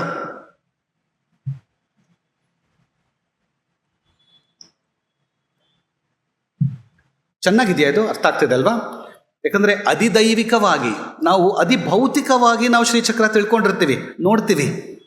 ಅಧಿದೈವಿಕವಾಗಿ ಅರ್ಥ ಮಾಡ್ಕೊಂಡಾಗ ಓ ಹೌದಾ, ನಾಳೆ ಶ್ರೀಚಕ್ರ ನೀವು ಮನೆಯಲ್ಲಿ ನೋಡಿದಾಗ ಓ ಮೈ ಗಾಡ್, ಇದು ಇಷ್ಟು ದೇವತೆಗಳಿದ್ದಾರೆ ಇದ್ದಾರ, ಎಷ್ಟು ದೈವಿಕವಾಗಿದೆ, ಹಾಗೆ ನನ್ನ ದೇಹವೂ ಇಷ್ಟು ದೈವಿಕವಾಗಿದೆಯಾ ಅಂತ ಒಂದು ಉದ್ಗಾರ ಬರೋದ್ರಲ್ಲಿ ಸಂಶಯವಿಲ್ಲ. ಹಾಗೂ ಶ್ರೀಚಕ್ರವನ್ನು ಬೇರೆ ರೀತಿಯೇ ನೋಡ್ತೀವಿ, ಬೇರೆ ರೀತಿಯೇ ಪೂಜೆ ಮಾಡೋಕ್ಕೆ ಶುರು ಮಾಡ್ತೀವಿ ಇನ್ನು ಮುಂದೆ. ಎರಡನೇ ಆವರಣಕ್ಕೆ ಹೋಗೋಣ. ಇದು ಷೋಡಶದಳ ಪದ್ಮ. ದ್ವಿತೀಯ ಆವರಣವಾದ ಷೋಡಶದಳ ಪದ್ಮ, ಇದರ ಪ್ರಕೃತಿಯು ಚಂದ್ರ ಬೀಜವಾದ ಸಂ ಎನ್ನುವ ಬೀಜಾಕ್ಷರ. ಈ ಚಕ್ರವು ಮನಸ್ಸು ಹಾಗೂ ಮನಸ್ಸಿನ ವೃತ್ತಿಗಳ ಅಥವಾ ತ್ರಿಪುಟಿಯ ನಿವಾರಣೆಯನ್ನು ಮಾಡುತ್ತದೆ. ಹಿಂದಿನದೇನು ಮಾಡ್ತು? ಜಾಗೃತ ಅವಸ್ಥೆಯಲ್ಲಿ ಇರುವ ತ್ರಿಪುಟಿ ಜ್ಞಾನ, ಜ್ಞಾತೃ, ಜ್ಞೇಯ. ಇದು ಮನಸ್ಸು ಒಳಗಡೆ ತೊಗೊಂಡ್ಬಿಡುತ್ತೆ, ಮನಸ್ಸಲ್ಲಿರುವ ತ್ರಿಪುಟಿನ ನಿವಾರಣೆ ಮಾಡಿಬಿಡುತ್ತೆ. ಇದು ಮನಸ್ಸಿನ ಅಧಿಷ್ಠಾತೃ ದೇವತೆ ಯಾರು? ಚಂದ್ರ. ಅದಕ್ಕೆ ಹೇಳ್ತಾರೆ ಮನಸ್ಸು ಚಂದ್ರನಷ್ಟೇ ಚಂಚಲ. ಕೆಲವು ಜಾತಕಗಳಲ್ಲಿ ಚಂದ್ರ ಪ್ರಬಲವಾಗಿದ್ದರೆ ಚಂಚಲ ಮನಸ್ಸು, ಯಾಕಂದರೆ ಚಂದ್ರ ಪ್ರಬಲವಾಗಿದ್ದಾನೆ ಅಂತ ಹೇಳ್ತಾರೆ ಅಲ್ವಾ? ಚಂಚಲ ಮನಸ್ಸು ಚಂದ್ರ. ಹೀಗಾಗಿ ಈ ಚಕ್ರದಿಂದ ಮನುಷ್ಯನ ಸ್ವಪ್ನಾವಸ್ಥೆಯು ಬೋಧವಾಗುತ್ತದೆ. ಮೊದಲನೇ ಚಕ್ರದಲ್ಲಿ ಜಾಗೃತಾವಸ್ಥೆ, ಎರಡನೇ ಚಕ್ರಕ್ಕೆ ಬಂದಾಗ ಸ್ವಪ್ನಾವಸ್ಥೆಗೆ ಬಂದ್ಬಿಡ್ತೀವಿ. ಸ್ವಪ್ನಾವಸ್ಥೆಗೆ ಬಂದಾಗ ಚಂದ್ರ ಸಿಗ್ತಾನೆ, ಮನಸ್ಸಿನ ಅಧಿಪತಿ. ಈ ಸ್ವಪ್ನಾವಸ್ಥೆಯಲ್ಲಿ ಮನಸ್ಸಿನದ್ದೇ ಪ್ರಾಧಾನ್ಯತೆ, ಯಾಕಂದರೆ ಆಚೆಯಿಂದ ಏನು ನೋಡೋಕ್ಕಾಗಲ್ಲ. ಯಾಕಂದರೆ ಈ ಇಂದ್ರಿಯಗಳು ಹೊರಮುಖವಾಗಿಲ್ಲ, ಒಳಮುಖವಾಗಿದೆ ಇಲ್ಲಿ. ಈ ಅವಸ್ಥೆಯಲ್ಲಿ ಮನಸ್ಸಿನ ಸ್ಥಿತಿಯು ಕಂಠ ಅಥವಾ ಚಂದ್ರನ ಸ್ಥಾನದಲ್ಲಿ ಇರುತ್ತದೆ. ಇಲ್ಲಿಂದ ಕೆಳಗಿರೋದಿಲ್ಲ, ಇಲ್ಲಿಂದ ಮೇಲಿರುತ್ತೆ. ಯಾಕಂದರೆ ಇಲ್ಲೇ ನಾವು ನೋಡೋದು, ಮನಸ್ಸಿನಿಂದ ಮಾಡ್ತೀವಿ. ನಮ್ಮ ವ್ಯಾಪಾರಗಳೆಲ್ಲ ಕಂಠದಲ್ಲೇ ನಡೆಯುತ್ತೆ ಅಂತ ಹೇಳ್ತಾರೆ. ವಿಶುದ್ಧಿ ಚಕ್ರದಲ್ಲಿ ಸ್ಥಿತವಾದ ಷೋಡಶದಳ ಕಮಲದ ರೂಪವುಳ್ಳ ಆ ಚಕ್ರದ ಹೆಸರು ಸರ್ವಾಶಾ ಪರಿಪೂರಕ ಚಕ್ರ. ಹಾಗೂ ಇದು ಎಲ್ಲ ಇಚ್ಛೆಗಳನ್ನು ಪೂರ್ಣ ಮಾಡುವ ಚಕ್ರ ಅಂತ ಹೇಳ್ತಾ ಇದ್ದಾರೆ. ಯಾಕೆ? ಇದು ಷೋಡಶದಳ ಪದ್ಮ, 16 ದಳಗಳು ಉಳ್ಳ ಪದ್ಮ. 16 ದಳಗಳು ಅಂದರೆ ಯಾವುದು? ಅಕಾರದಿಂದ ಅಹ ಅಲ್ವಾ? 16 ಸ್ವರಗಳು. ಈ 16 ಸ್ವರಗಳೆಲ್ಲಿದೆ? ವಿಶುದ್ಧಿ ಚಕ್ರದಲ್ಲಿದೆ. ಆದ್ದರಿಂದ ವಿಶುದ್ಧಿ ಚಕ್ರ ನಾವು ನೋಡಿದಾಗ ಇಲ್ಲಿ ವ್ಯಂಜನಗಳು ಬಂತು, ಇಲ್ಲಿಗೆ ಬಂದ ತಕ್ಷಣ ಸ್ವರಕ್ಕೆ ಬಂದ್ವಿ. ಈ ಸ್ವರಗಳು ಇರುವ ಯಾವ ಕಂಠ ಪ್ರದೇಶವಿದೆಯೋ ಅಲ್ಲಿ ಸ್ವರಗಳು ಇವೆ. ಇದೇ 16 ಕಲೆಗಳಿರುವ ಅಥವಾ 16 ಕಲೆಗಳ ಬಿಂಬದ ರಿಫ್ಲೆಕ್ಷನ್. ಇಲ್ಲಿ ಇರುವ ಚಂದ್ರಮಂಡಲದ ರಿಫ್ಲೆಕ್ಷನ್ ಆಜ್ಞಾಚಕ್ರಕ್ಕೆ ಬರುತ್ತೆ, ಆಜ್ಞಾಚಕ್ರದ ರಿಫ್ಲೆಕ್ಷನ್ ಕಂಠಕ್ಕೆ ಬರುತ್ತೆ. ಆದ್ದರಿಂದ ನಾವು ಸ್ವರಗಳು ಅಂತ ಏನು ಕರಿತಿದ್ದೀವಿ, ಚಂದ್ರಮಂಡಲ it's only a reflection of ಇಲ್ಲಿನ ಚಂದ್ರಮಂಡಲ. ಅಂದರೆ ಇಲ್ಲಿಂದ ಇಲ್ಲಿಗೆ ಹತ್ತಿಸ್ಬೇಕು. ನೆಕ್ಸ್ಟ್, ಜಾಗೃತ ಅವಸ್ಥೆಯಲ್ಲಿ ಜೀವವು ಯಾವ ಇಚ್ಛೆಯನ್ನು ಮಾಡುತ್ತದೋ ಅವುಗಳ ಅನುಭವವನ್ನು ಅದು ಸ್ವಪ್ನಾವಸ್ಥೆಯಲ್ಲಿ ಮಾಡುತ್ತೆ. ನಾವು ಜಾಗೃತ ಅವಸ್ಥೆಯಲ್ಲಿ ಎಷ್ಟೋ ಇಚ್ಛೆಗಳನ್ನ ಪೂರೈಸ್ಕೊಳ್ಳೋಕ್ಕಾಗಲ್ಲ, ಅದೆಲ್ಲ ಕನಸಿನಲ್ಲಿ ಈಡೇರಿಸ್ಕೋತೀವಿ ಅಲ್ವಾ? ಎಲ್ಲರಿಗೂ ಗೊತ್ತಿದೆ. ಕನಸಿನಲ್ಲಾರೋ ಬರಲಪ್ಪ, ಕನಸಿನಲ್ಲಾರೋ ಸಿಗಲಿ, ನಮಗೆ ನಿಜ ಜೀವನದಲ್ಲಿ ಏನೋ ಸಿಗಲಿಲ್ಲ, ಒಂದು ಪದಾರ್ಥ ಆಗಲಿ ಏನೇ ಆಗಲಿ, ಆ ಸುಖ ಕನಸಿನಲ್ಲಾರೋ ಸಿಗಲಿ, ಕನಸಿನಲ್ಲಿ ಸಿಗಲಿ ಅಂತ ಅನ್ಕೋತೀವಿ. ಸಿಕ್ಕರೆ ಪುಣ್ಯ. ಈ ಅವಸ್ಥೆಯು ಅಭಿಮಾನಿ ಜೀವವಾದ ತೈಜಸ ಎನ್ನುವ ಪುರುಷದ ಹೆಸರಿನಿಂದ ಪ್ರಖ್ಯಾತವಾಗಿದೆ. ಇದು ಮಾಂಡುಕ್ಯದಲ್ಲಿ ಬರುತ್ತೆ. ಇದರ ವರ್ಣನೆ, ಇದನ್ನು ಶಾಸ್ತ್ರಗಳಲ್ಲಿ ಈ ರೀತಿಯಾಗಿ ಹೇಳಿದ್ದಾರೆ. ಇದು ಪ್ರತಿವಿಕ್ತ ಭಿಕ್ ಆಗಿದೆ. ಇದರ ಅರ್ಥ, ಇದು ಪ್ರಾಣಮಯ, ಮನೋಮಯ ಹಾಗೂ ವಿಜ್ಞಾನಮಯ ಕೋಶಗಳಿಂದ ನಿರ್ಮಿತವಾದಂತಹ ಸೂಕ್ಷ್ಮ ಶರೀರದಲ್ಲಿ ಗುಪ್ತ ಹಾಗೂ ಅತ್ಯಂತ ಸೂಕ್ಷ್ಮ ಅನುಭವಗಳ ಉಪಭೋಗವನ್ನು ಮಾಡುವಂಥದ್ದು. ಭೂಪುರ ಸ್ಥೂಲ ಶರೀರಕ್ಕೆ ಸಂಬಂಧಪಟ್ಟಿದ್ದರೆ ಈ ಷೋಡಶದಳ ಪದ್ಮ ಚಂದ್ರನಾದ್ದರಿಂದ ನಮ್ಮ ಸೂಕ್ಷ್ಮ ಶರೀರಕ್ಕೆ ಸಂಬಂಧಪಟ್ಟದ್ದು. ಸೂಕ್ಷ್ಮ ಶರೀರದಲ್ಲಿ 3 ಶರೀರಗಳಿದೆ. ಸ್ಥೂಲ ಶರೀರ ಅನ್ನಮಯ ಕೋಶ, ಸೂಕ್ಷ್ಮ ಶರೀರ ಏನು? ಅದು ಪ್ರಾಣಮಯ ಕೋಶ, ಮನೋಮಯ ಕೋಶ ಹಾಗೂ ವಿಜ್ಞಾನಮಯ ಕೋಶ. ಈ 3 ಕೋಶಗಳನ್ನು ಒಳಗೊಂಡಿದೆ. ಇನ್ನೊಂದರ್ಥದಲ್ಲಿ ವಾಸನಾಮಯ ಅಥವಾ ಸಂಸಾರ ಜನ್ಯವಾದ ಫಲಗಳನ್ನು ಅನುಭವಿಸ್ಬೇಕಾದ್ರೆ ಈ ಸ್ವಪ್ನಾವಸ್ಥೆಯಲ್ಲಿ ನಾವು ಅನುಭವಿಸ್ತೀವಿ. ಈ ಕಾರಣದಿಂದಾಗಿ ಈ ಚಕ್ರದ ಚಿತ್ ಶಕ್ತಿಯರ ಹೆಸರು ಗುಪ್ತ ಯೋಗಿನಿ ಅಂತ ಕರೆದಿದ್ದಾರೆ. ಯಾಕಂದರೆ ಸ್ವಪ್ನಾವಸ್ಥೆಯಲ್ಲಿ ಸಿಗೋದು, ಜಾಗೃತಾವಸ್ಥೆಯಲ್ಲಿ ಇವರ ಒಂದು ಇದಿಲ್ಲ. ಈ ಆವರಣದ ದೇವತೆಗಳು ಕಾಮಾಕರ್ಷಿಣಿ, ಬುದ್ಧ್ಯಾಕರ್ಷಿಣಿ ಆದಿಯಾದ ಷೋಡಶ ಶಕ್ತಿಗಳು. ಖಡ್ಗಮಾಲ ಯಾರಾದರೂ ಹೇಳ್ಕೊತಿದ್ದೀರಾ ಇಲ್ಲಿ? ಇಲ್ವಾ? ಖಡ್ಗಮಾಲ ಹೇಳ್ಕೊತಿದ್ದ ಪಕ್ಷದಲ್ಲಿ ಇದು ಫೆಮಿಲಿಯರ್ ಆಗಿರುತ್ತೆ. ಈ ಶಕ್ತಿಗಳು ಮನಸ್ಸು ಹಾಗೂ ಪ್ರಾಣದ ಸ್ಪಂದನದಿಂದ ಉತ್ಪನ್ನವಾದ ಮನೋವಿಕೃತಿಗಳ ಪ್ರಕೃತಿ ಸ್ವರೂಪಗಳು ಆಗಿವೆ. ಲಲಿತೋಪಾಖ್ಯಾನದಲ್ಲಿ ಈ ನಿತ್ಯಕಲಾ ದೇವಿಯರನ್ನು ಕುರಿತು ಏನು ಹೇಳಿದ್ದಾರೆ? ಮತ್ತೆ 30ನೇ ಅಧ್ಯಾಯದಲ್ಲಿ 68ರಿಂದ 70 ಶ್ಲೋಕಗಳು, ಅಂದರೆ 3 ಶ್ಲೋಕಗಳಲ್ಲಿ ಹೇಳ್ತಾರೆ. ಇದರ ಅರ್ಥ ಹೇಳ್ತೀನಿ. ಶ್ಲೋಕಗಳನ್ನು ತೊಗೊಂಡು ಹೋದರೆ ತುಂಬ ಉದ್ದ ಆಗಿಬಿಡುತ್ತೆ ಸಂಸ್ಕೃತದ ಶ್ಲೋಕಗಳು. ಅರ್ಥಗಳು ಹೇಳ್ಕೊಂಡು ಹೋಗ್ತೀನಿ. 30ನೇ ಅಧ್ಯಾಯ ಅಂದರೆ ನೀವು ಹೋಗಿ ಪುಸ್ತಕ ತೊಗೊಂಡು 30ನೇ ಅಧ್ಯಾಯ ನೋಡ್ಕೊಂಡು ಹೋಗ್ಬೋದು. ಇದರ ಅರ್ಥ, ಈ ಮುದ್ರಾದೇವಿಗಳು ಎಲ್ಲಿ ಹಿಂದೆ ಹೇಳಿದ್ವಿ, ತ್ರೈಲೋಕ್ಯ ಮೋಹನ ಚಕ್ರದಲ್ಲಿ ಮುದ್ರಾದೇವಿಯರಿದ್ದಾರೆ ಒಳಗಿನ ಎನ್ಕ್ಲೋಜರ್ಸಲ್ಲಿ. ಈ ಮುದ್ರಾದೇವಿಯರ ಮಂದಿರದ ಮೇಲ್ಭಾಗದಲ್ಲಿ ನಿತ್ಯಕಲಾದೇವಿಯರ ಮಂದಿರವಿದೆ.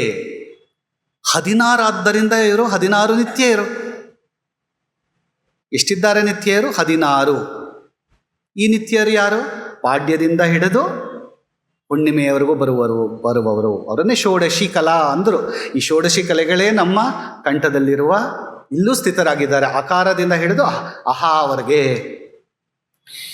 ಈ ನಿತ್ಯಾದೇವಿಯರ ಮಂದಿರವು ಈ ಮುದ್ರಾದೇವಿಯರ ಮಂದಿರದ ಮೇಲ್ಭಾಗದಲ್ಲಿ ಸ್ಥಿತವಾಗಿದೆ. ಇದು 20 ಹಸ್ತಗಳಷ್ಟು ಎತ್ತರವಿದ್ದು 4 ನಲ್ವಗಳಷ್ಟು ಅಗಲವಿದ್ದು ಹಿಂದಿನ ಮಂದಿರಗಳಂತೆಯೇ ಸೋಪಾನಗಳಿಂದ ಕೂಡಿದೆ. ಈ ಮಂದಿರದಲ್ಲಿ ಕಾಮಾಕರ್ಷಿಣಿ ಮೊದಲಾದ 16 ನಿತ್ಯಕಲಾ ದೇವಿಯರೆನ್ನುವ ಚಂದ್ರಕಲಾತ್ಮಿಕಾ ಶಕ್ತಿಯರು ಸುತ್ತಲೂ ಇರುವ ಮಂದಿರಗಳನ್ನು ಸ್ಥಾಪಿಸಿಕೊಂಡು ಶೀತಲ ಸುಧೆಯನ್ನು ಸೂಸುತ್ತಾ, ಏಕೆಂದರೆ ಚಂದ್ರ ಶೀತಲವಾದ ಸುಧೆಯನ್ನು, ಅಮೃತವನ್ನು, ಚಂದ್ರಕಿರಣಗಳೆನ್ನುವ ಅಮೃತವನ್ನು ಸೂಸುತ್ತಾ ದಶ ದಿಕ್ಕುಗಳನ್ನು ತೃಪ್ತಿಗೊಳಿಸುವ ಒಂದು ಕಾರ್ಯದಲ್ಲಿ ಅವರು ತಮ್ಮನ್ನು ತಾವು ತೊಡಗಿಸಿಕೊಂಡು ಅಲ್ಲಿ ನೆಲೆಸಿ ವಾಸಿಸುತ್ತಾ ಇರುವರು. ಇನ್ನು ಮುಂದೆ ಇನ್ನೊಂದಿಷ್ಟು ಶ್ಲೋಕಗಳಿವೆ. ಅದರಲ್ಲಿ ಅಗಸ್ತ್ಯ ಮುನಿಗೆ ಹೇಳ್ತಾರೆ, ಎಲೈ ಅಗಸ್ತ್ಯ ಮುನಿಯೇ, ಇವರ ಹೆಸರುಗಳನ್ನು ಕೇಳು. 1 ಕಾಮಾಕರ್ಷಿಣಿ, 2 ಹೀಗೆ 16 ಹೇಳ್ತೀನಿ. ಕಾಮಾಕರ್ಷಿಣಿ, ಬುದ್ಧ್ಯಾಕರ್ಷಿಣಿ, ಅಹಂಕಾರಾಕರ್ಷಿಣಿ, ಶಬ್ದಾಕರ್ಷಿಣಿ, ಸ್ಪರ್ಶಾಕರ್ಷಿಣಿ, ರೂಪಾಕರ್ಷಿಣಿ, ರಸಾಕರ್ಷಿಣಿ, ಗಂಧಾಕರ್ಷಿಣಿ, ಚಿತ್ತಾಕರ್ಷಿಣಿ, ಧೈರ್ಯಾಕರ್ಷಿಣಿ, ಸ್ಮೃತ್ಯಾಕರ್ಷಿಣಿ, ನಾಮಾಕರ್ಷಿಣಿ, ಬೀಜಾಕರ್ಷಿಣಿ, ಆತ್ಮಾಕರ್ಷಿಣಿ, ಅಮೃತಾಕರ್ಷಿಣಿ ಹಾಗೂ ಶರೀರಾಕರ್ಷಿಣಿ. ಇವರೆಲ್ಲರೂ 16 ದೇವತೆಯರು. ಇವರು ನಿತ್ಯಕಲಾದೇವಿಯರು. ಇವರು ಗುಪ್ತ ಯೋಗಿನಿಯರು ಎಂದು ಕರೆಸಿಕೊಂಡಿದ್ದಾರೆ. ತಮ್ಮ ತಮ್ಮ ಮಂದಿರಗಳಲ್ಲಿ ನೆಲೆಸಿದ್ದಾರೆ. ಇವರೆಲ್ಲರಿಗೂ ಶ್ರೀಚಕ್ರ ನಾಯಕಿಯಾದ ಶ್ರೀ ತ್ರಿಪುರೇಶ್ವರಿಯು ನಾಯಕಿಯಾಗಿರುವಳು. ಸರ್ವಾಶಾ ಪರಿಪೂರಿಕೆಯು ಈ ಚಕ್ರದ ಅಧಿಷ್ಠಾನ ದೇವತೆಯಾಗಿರುವಳು. ಇಲ್ಲಿಂದ ಮುಂದೆ ನೆಕ್ಸ್ಟು ತೃತೀಯ ಆವರಣ, ಅಷ್ಟದಳ ಪದ್ಮ. ತೃತೀಯ ಆವರಣವಾದ ಅಷ್ಟದಳ ಪದ್ಮದ ಪ್ರಕೃತಿಯು ಶಿವಬೀಜವಾದ ಹಂ ಬೀಜಾಕ್ಷರದಿಂದ ನೆಲೆಸಿದೆ. ಇದರಿಂದ ರುದ್ರನ ಸಂಹಾರ ಕಾರ್ಯವಾದ ಮಹಾಪ್ರಳಯದ ಸಂಕೇತವಿರುವುದು. ಜೀವದ ಮೂಲಕವಾಗಿ ಪ್ರತಿದಿನವೂ ಉಪಭುಕ್ತವಾದ ಜಾಗೃತ್, ಸ್ವಪ್ನ ಹಾಗೂ ಸುಷುಪ್ತಿ ಎನ್ನುವ 3 ಅವಸ್ಥೆಗಳಲ್ಲಿ ಗಾಢನಿದ್ರಾರೂಪಿಯಾದ ಸುಷುಪ್ತಿ ಎನ್ನುವ ಅವಸ್ಥೆಯೇ ಮಹಾಪ್ರಳಯ ಎಂದು ಕರೆಸಿಕೊಂಡಿದೆ. ಈ ಸುಷುಪ್ತಿಯನ್ನು ದಿನಪ್ರಳಯವೆಂದು ಹೇಳಲಾಗಿದೆ. ಇದು ಯಾರ ದಿನ? ಬ್ರಹ್ಮನ ದಿನ, ನಮ್ಮ ದಿನ ಅಲ್ಲ.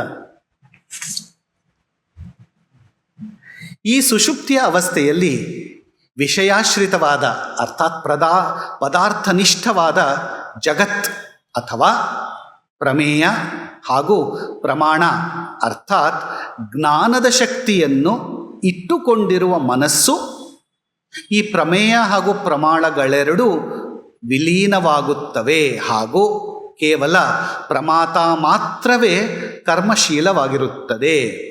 ಇದು ಕಾಶ್ಮೀರ್ ಶೈವಿಸಮ್ ಒಳಗಡೆ ಹೋದರೆ ಇದು ಅರ್ಥ ಆಗುತ್ತೆ. ಸುಲಭವಾಗಿ ಹೇಳ್ತೀನಿ. ಸುಷುಪ್ತಿಯಲ್ಲಿ, ಗಾಢ ನಿದ್ರೆಯಲ್ಲಿ ಕನಸೂ ಇಲ್ಲ, ಜಾಗೃತೂ ಇಲ್ಲ. ನಾನು ಗಾಢ ನಿದ್ರೆಯಲ್ಲಿದ್ದೇನೆ ಅಂತಲೂ ಗೊತ್ತಿಲ್ಲ. ಆದ್ದರಿಂದ ಇಲ್ಲಿ ಯಾವುದು ಜ್ಞಾತೃಗೆ ನಾನು ಏನು ಜ್ಞಾನ ಪಡಿತಿದ್ದೀನಿ ಅನ್ನೋದಿಲ್ಲ, ಜ್ಞೇಯವಿಲ್ಲ. ಆದ್ದರಿಂದ ಒಂದು ಮಂಜಿನ ಗೆಡ್ಡೆಯಂತೆ ನಮ್ಮ ಪ್ರಜ್ಞೆಯು ಬಿದ್ದುಕೊಂಡಿರುತ್ತದೆ ಅಂತ ಹೇಳ್ತಾರೆ. ಅದಕ್ಕೆ ಈ ಅವಸ್ಥೆಯನ್ನು ಪ್ರಜ್ಞಾನ ಘನ ಅಥವಾ ವಿಜ್ಞಾನ ಘನ ಅಂತ ಕರೆದರು. ಘನವಾಗಿ ಒಂದು ಕಡೆ ಮುದ್ದೆಯಂತೆ ಇರುತ್ತೆ. ಅಂದರೆ ಇನ್ನೊಂದು ಅರ್ಥದಲ್ಲಿ ನಿಮಗೆ ಎಕ್ಸ್ಪ್ಲೇನ್ ಮಾಡಬೇಕಂದ್ರೆ ಕೋಮ ಅಲ್ಲ, ಇದು ಒಂದು ಕೋಮ. ಈ ಕೋಮ ಅನ್ನೋ ಅವಸ್ಥೆಯಲ್ಲಿ ಏನಾಗಿರುತ್ತೆ? ನಮ್ಮ ಆ ಒಂದು ಕೋಮಾನಲ್ಲಿರೋ ಅವಸ್ಥೆನೇ ಈ ಪ್ರಜ್ಞೆ ಅನ್ನೋದು ಘನವಾಗಿ ಬಿದ್ದುಕೊಂಡಿರುತ್ತೆ. ಜೀವ ಇರುತ್ತೆ, ಅರಿವಿಲ್ಲ ಅಲ್ವಾ? ಆದರೆ ಇದು ಕೋಮಾಗೆ ಹೋಲಿಸಬೇಡಿ, ಅದಲ್ಲ. ನಮ್ಮಲ್ಲಿ ಕುಂಡಲಿನಿಯು ಸುಷುಪ್ತಿಯಾಗೆ ಮಲಗಿದೆ, ಕೋಮ ಅಲ್ಲ. ಪ್ರಜ್ಞಾನ ಘನರೂಪಿಣಿ, ವಿಜ್ಞಾನ ಘನರೂಪಿಣಿ ಅಂತ ಕರಿತೀವಿ. ಯಾರನ್ನ? ದೇವಿನ. ಅಂದರೆ ಒಂದು ಪ್ರಜ್ಞೆಯು ಘನರೂಪದಲ್ಲಿ ಇದೆ, ದ್ರವರೂಪದಲ್ಲಿ ಇಲ್ಲ. ದ್ರವರೂಪದಲ್ಲಿದ್ದರೆ ಸ್ವಪ್ನದಲ್ಲಿ ಓಡಾಡುತ್ತಿರುತ್ತೆ.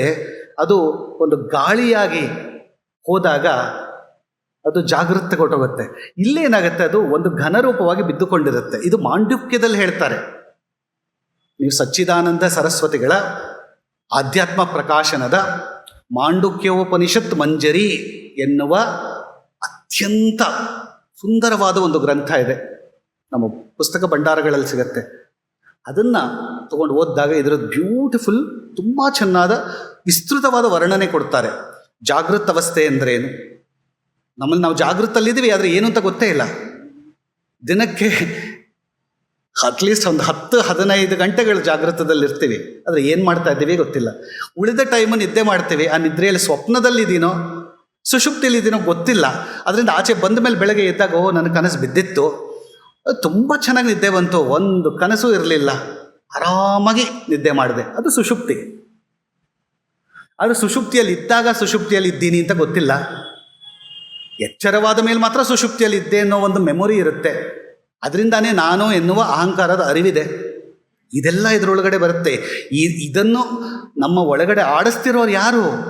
ಈ ಗುಪ್ತ ಯೋಗಿನಿಯರು. ಇವರು ಇರೋ ಹೊತ್ತಿಗೆ ನಾವು ಇದನ್ನೆಲ್ಲ ಅನುಭವಿಸ್ತಾ ಇದ್ದೀವಿ. ಆದರೆ ಅದಕ್ಕೆ ನಾವು ಶ್ರೀಚಕ್ರ ಸ್ವರೂಪಿಣಿಯರು ನಾವೆಲ್ಲ. ನಮಗೆ ಗೊತ್ತಿರೋ ಜಾಗೃತಲ್ಲಿ ಏನು ನಡೆಯುತ್ತೋ ಅದೇ ನನ್ನ ವ್ಯಾಪಾರ. ಉಳಿದಿದ್ದು ಏನೂ ನನಗೆ ಗೊತ್ತಿಲ್ಲ. Because I don't care because I don't know and I don't want to know. Because I am in my comfort zone called as ಜಾಗೃತ ಅವಸ್ಥೆ. ಬದುಕಿನಿಂದ ಸಾಯುವವರೆಗೂ ಮುಂದಿನ ಜನ್ಮಗಳಲ್ಲೂ ಕೂಡ ಜಾಗೃತ ಅವಸ್ಥೆಯಲ್ಲೇ ಇರಬೇಕು. ಆದರೆ ಸುಸ್ತಾಗ್ತಿದೆ, ಆಕಳಕ್ಕೆ ಬರ್ತದೆ, ಹೋಗಿ ನಿದ್ದೆ ಮಾಡ್ತೀನಿ, ಆಗೋಯ್ತು. ಪಶುಭಾವದಿಂದ ಜೀವಿಸುತ್ತಿದ್ದೇವೆ, ಜ್ಞಾನವೇ ಇಲ್ಲ. ಮಾಂಡೂಕ್ಯ ಉಪನಿಷತ್ತನ್ನು ಉಪನಿಷತ್ತುಗಳ ರಾಜ ಅಂತ ಕರೆದಿದ್ದಾರೆ. ಎಲ್ಲ ಉಪನಿಷತ್ತುಗಳಲ್ಲೂ ಮೇರು ಸದೃಶವಾಗಿ ಮಾಂಡೂಕ್ಯ ನಿಂತಿದೆ. ಯಾಕೆಂದರೆ ಇದು 3 ಅವಸ್ಥೆಗಳನ್ನು ಹಿಡಿದು ಬಿಡುತ್ತೆ. ಈ 3 ಅವಸ್ಥೆಗಳನ್ನ ಹಿಡಿದಾಗ, ಓ ಹೌದಾ, ಇದು ನನ್ನದೇ ಅವಸ್ಥೆಗಳು, ಈ 3 ನಾನು ತಿಳಿದುಕೊಳ್ಳದೆ ಇದ್ದರೆ ನಾನು ಯಾರು ಅಂತಲೇ ಗೊತ್ತಾಗಲ್ಲ. ಅದನ್ನು ಇದು ಟ್ಯಾಕಲ್ ಮಾಡ್ತಾ ಇದೆ. ಎಲ್ಲಿ? ಈ ಹೊರಗಿನ ಚಕ್ರಗಳು. ಈ ಅವಸ್ಥೆಯ ಅಭಿಮಾನಿ ಜೀವ ಪ್ರಾಜ್ಞ ಪುರುಷ. ಅದನ್ನು ಹೇಳಿದ್ರು. ಜಾಗೃತಲ್ಲಿ ವೈಶ್ವಾನರ, ಸ್ವಪ್ನದಲ್ಲಿ ತೈಜಸ, ಮತ್ತು ನಮ್ಮ ಇದರಲ್ಲಿ ಸುಷುಪ್ತಿಯಲ್ಲಿ ಪ್ರಾಜ್ಞ. ಆದ್ದರಿಂದ ಇವನು ಪ್ರಾಜ್ಞ ಪುರುಷ. 36 ತತ್ವಗಳಲ್ಲಿ ಬರುವ ಪ್ರಕೃತಿ ಪುರುಷ. ಈ ಪುರುಷನು, ವಿರಾಟ್ ಪುರುಷನು ಈ ಪ್ರಾಜ್ಞನ ಅವಸ್ಥೆಯನ್ನು ತಗೊಂಡು ನನ್ನ ಒಳಗಿನಿಂದ ಅವನು ಈ ಸುಷುಪ್ತಿ ಎನ್ನುವ ಜಗತ್ತನ್ನು ಅನುಭವಿಸುತ್ತಿರುತ್ತಾನೆ. ಇದು ಸ್ವಯಂ ತನ್ನ ಆನಂದವನ್ನು ಭೋಗಿಸುತ್ತಿರುತ್ತದೆ. ಆನಂದಮಯವಾಗಿರುತ್ತೆ ಆ್ಯಕ್ಚುಲಾಗಿದು. ಪ್ರಾಜ್ಞಾ ಎನ್ನುವ ಒಂದು ಅನುಭವ ಆನಂದವಾಗಿರುವ ಕಾರಣ ನಾವು ಈ ಗಾಢನಿದ್ದೆಯಿಂದ ಎದ್ದಾಗ ಆನಂದಭರಿತರಾಗಿರುತ್ತೇವೆ. ಅವನು ಆನಂದಮಯ. ಆದರೆ ಈ ಆನಂದಕ್ಕೂ ಈ 3 ಅವಸ್ಥೆಗಳನ್ನು ದಾಟಿ ಹೋಗುವ ತುರಿಯದಲ್ಲಿರುವ ಆನಂದಕ್ಕೂ ವ್ಯತ್ಯಾಸವಿದೆ. ಇಲ್ಲೂ ಆನಂದಮಯ, ಆದರೆ ಇದು ಸುಷುಪ್ತಿಯ ಆನಂದ. ಇದರ ಡಿಫರೆನ್ಸ್ ಗೊತ್ತಾಗ್ಬೇಕಾದ್ರೆ ಮಾಂಡೂಕ್ಯ ಓದಬೇಕು, ತಿಳ್ಕೋಬೇಕು. ಈ ಕಾರಣಕ್ಕೆ ಮಾಂಡೂಕ್ಯ ಎಷ್ಟು ಮುಖ್ಯ ಅನ್ನೋದನ್ನು ತೋರಿಸೋದು ಯಾವುದು? ಗೌಡಪಾದರು ಇದಕ್ಕೆ ಅತ್ಯಂತ ದೊಡ್ಡದಾದ ಟೀಕೆಯನ್ನು ಬರೆದಿದ್ದಾರೆ. ಅದನ್ನು ಕಾರಿಕೆ, ಮಾಂಡೂಕ್ಯ ಕಾರಿಕೆ ಅಂತ ಕರೆದಿದ್ದಾರೆ. ಈ ಮಾಂಡೂಕ್ಯ ಕಾರಿಕೆ ತುಂಬ ಮುಖ್ಯವಾದದ್ದು. ಮೊದಲೇ ಮಾಂಡೂಕ್ಯ ಅರ್ಥ ಆಗಲ್ಲ ಅಂತ ಗೌಡಪಾದರು ಕಾರಿಕೆ ಬರೆದ್ರು. ಆ ಕಾರಿಕೆ ಅರ್ಥ ಆಗಲ್ಲ ಅಂತ ನಾವು ಅದನ್ನು ಓದೋದೇ ಇಲ್ಲ. ಆ ಮಾಂಡೂಕ್ಯ ಉಪನಿಷತ್ತು ಈ ಚಕ್ರಗಳ ಒಂದು ಜೀವ. ಆದ್ದರಿಂದ ಇವೆಲ್ಲ ಒಂದಕ್ಕೊಂದು ಹೆಣೆದುಕೊಂಡಿದೆ. ಇಲ್ಲಿ ಆವರಣ ದೇವತೆಗಳು ಇದು ಸ್ವಯಂ ತನ್ನ ಆನಂದವನ್ನು ಭೋಗಿಸುವ ಒಂದು ಉದ್ದೇಶವನ್ನು ಉಳ್ಳಂತಹ ಒಂದು ಅವಸ್ಥೆ. ಹಾಗೂ ಇದು ಕಾರಣ ಶರೀರ ಅಥವಾ ಆನಂದಮಯ ಕೋಶದ ಜೊತೆ ಇರುತ್ತದೆ. ನಮ್ಮ ಆನಂದಮಯ ಕೋಶ ಕಾರಣಮಯ ಕೋಶದ ಜೊತೆ ಇರುತ್ತೆ. ಯಾವುದು? ಈ ಅವಸ್ಥೆ ಪ್ರಾಜ್ಞ ಪುರುಷ. ಇದರ ಆವರಣ ದೇವತೆಗಳು ಅನಂಗ ಕುಸುಮ, ಅನಂಗ ಮೇಖಲ ಆದಿಶಕ್ತಿಯರು. ಇವರು ಸೂಕ್ಷ್ಮ ಪುರ್ಯಷ್ಠಕದ ನಿರೂಪಣೆಯನ್ನು ಮಾಡುತ್ತಾರೆ. ಈ ಸೂಕ್ಷ್ಮ ಪುರ್ಯಷ್ಠಕಗಳು ಅಂದರೆ ಯಾವುದು? ಪ್ರಕೃತಿ ತತ್ವ, ಮಹತ್ ತತ್ವ, ಅಹಂಕಾರ ತತ್ವ, ಪಂಚ ತನ್ಮಾತ್ರೆಗಳು, ಪಂಚಭೂತಗಳು, ದೇಶೇಂದ್ರಿಯಗಳು, ಅಂತಃಕರಣ ಹಾಗೂ ಪುರುಷ. ಇವಷ್ಟನ್ನು ಸೇರಿ ಪುರ್ಯಷ್ಠಕಗಳು ಎನ್ನುವ 8 ಅಷ್ಟಕಗಳಾಗಿ ಹೇಳಿದ್ದಾರೆ. ಸುಷುಪ್ತಿ ಅವಸ್ಥೆಯಲ್ಲಿ ಏನಿರುತ್ತೆ? ಅಜ್ಞಾನ ಇರುತ್ತೆ, ಜ್ಞಾನ ಇರಲ್ಲ. ನಾನು ಎನ್ನುವ ಅರಿವಿಲ್ಲ. ಪ್ರಜ್ಞೆ ಇರುತ್ತೆ, ಅರಿವಿಲ್ಲ. ಆದರೆ ತುರಿಯದಲ್ಲಿ ಪ್ರಜ್ಞೆ ಹಾಗೂ ಅರಿವು ಎರಡೂ ಇರುತ್ತೆ. ಅದು ಮೇನ್ ಡಿಫ್ರೆನ್ಸ್. ಅಜ್ಞಾನದ ಜೊತೆಯಲ್ಲಿ ಸಹಜವಾದ ಆನಂದದ ಅನುಭವವೂ ಇರುತ್ತೆ, ಆದರೆ ಅಜ್ಞಾನ ಇರುತ್ತೆ.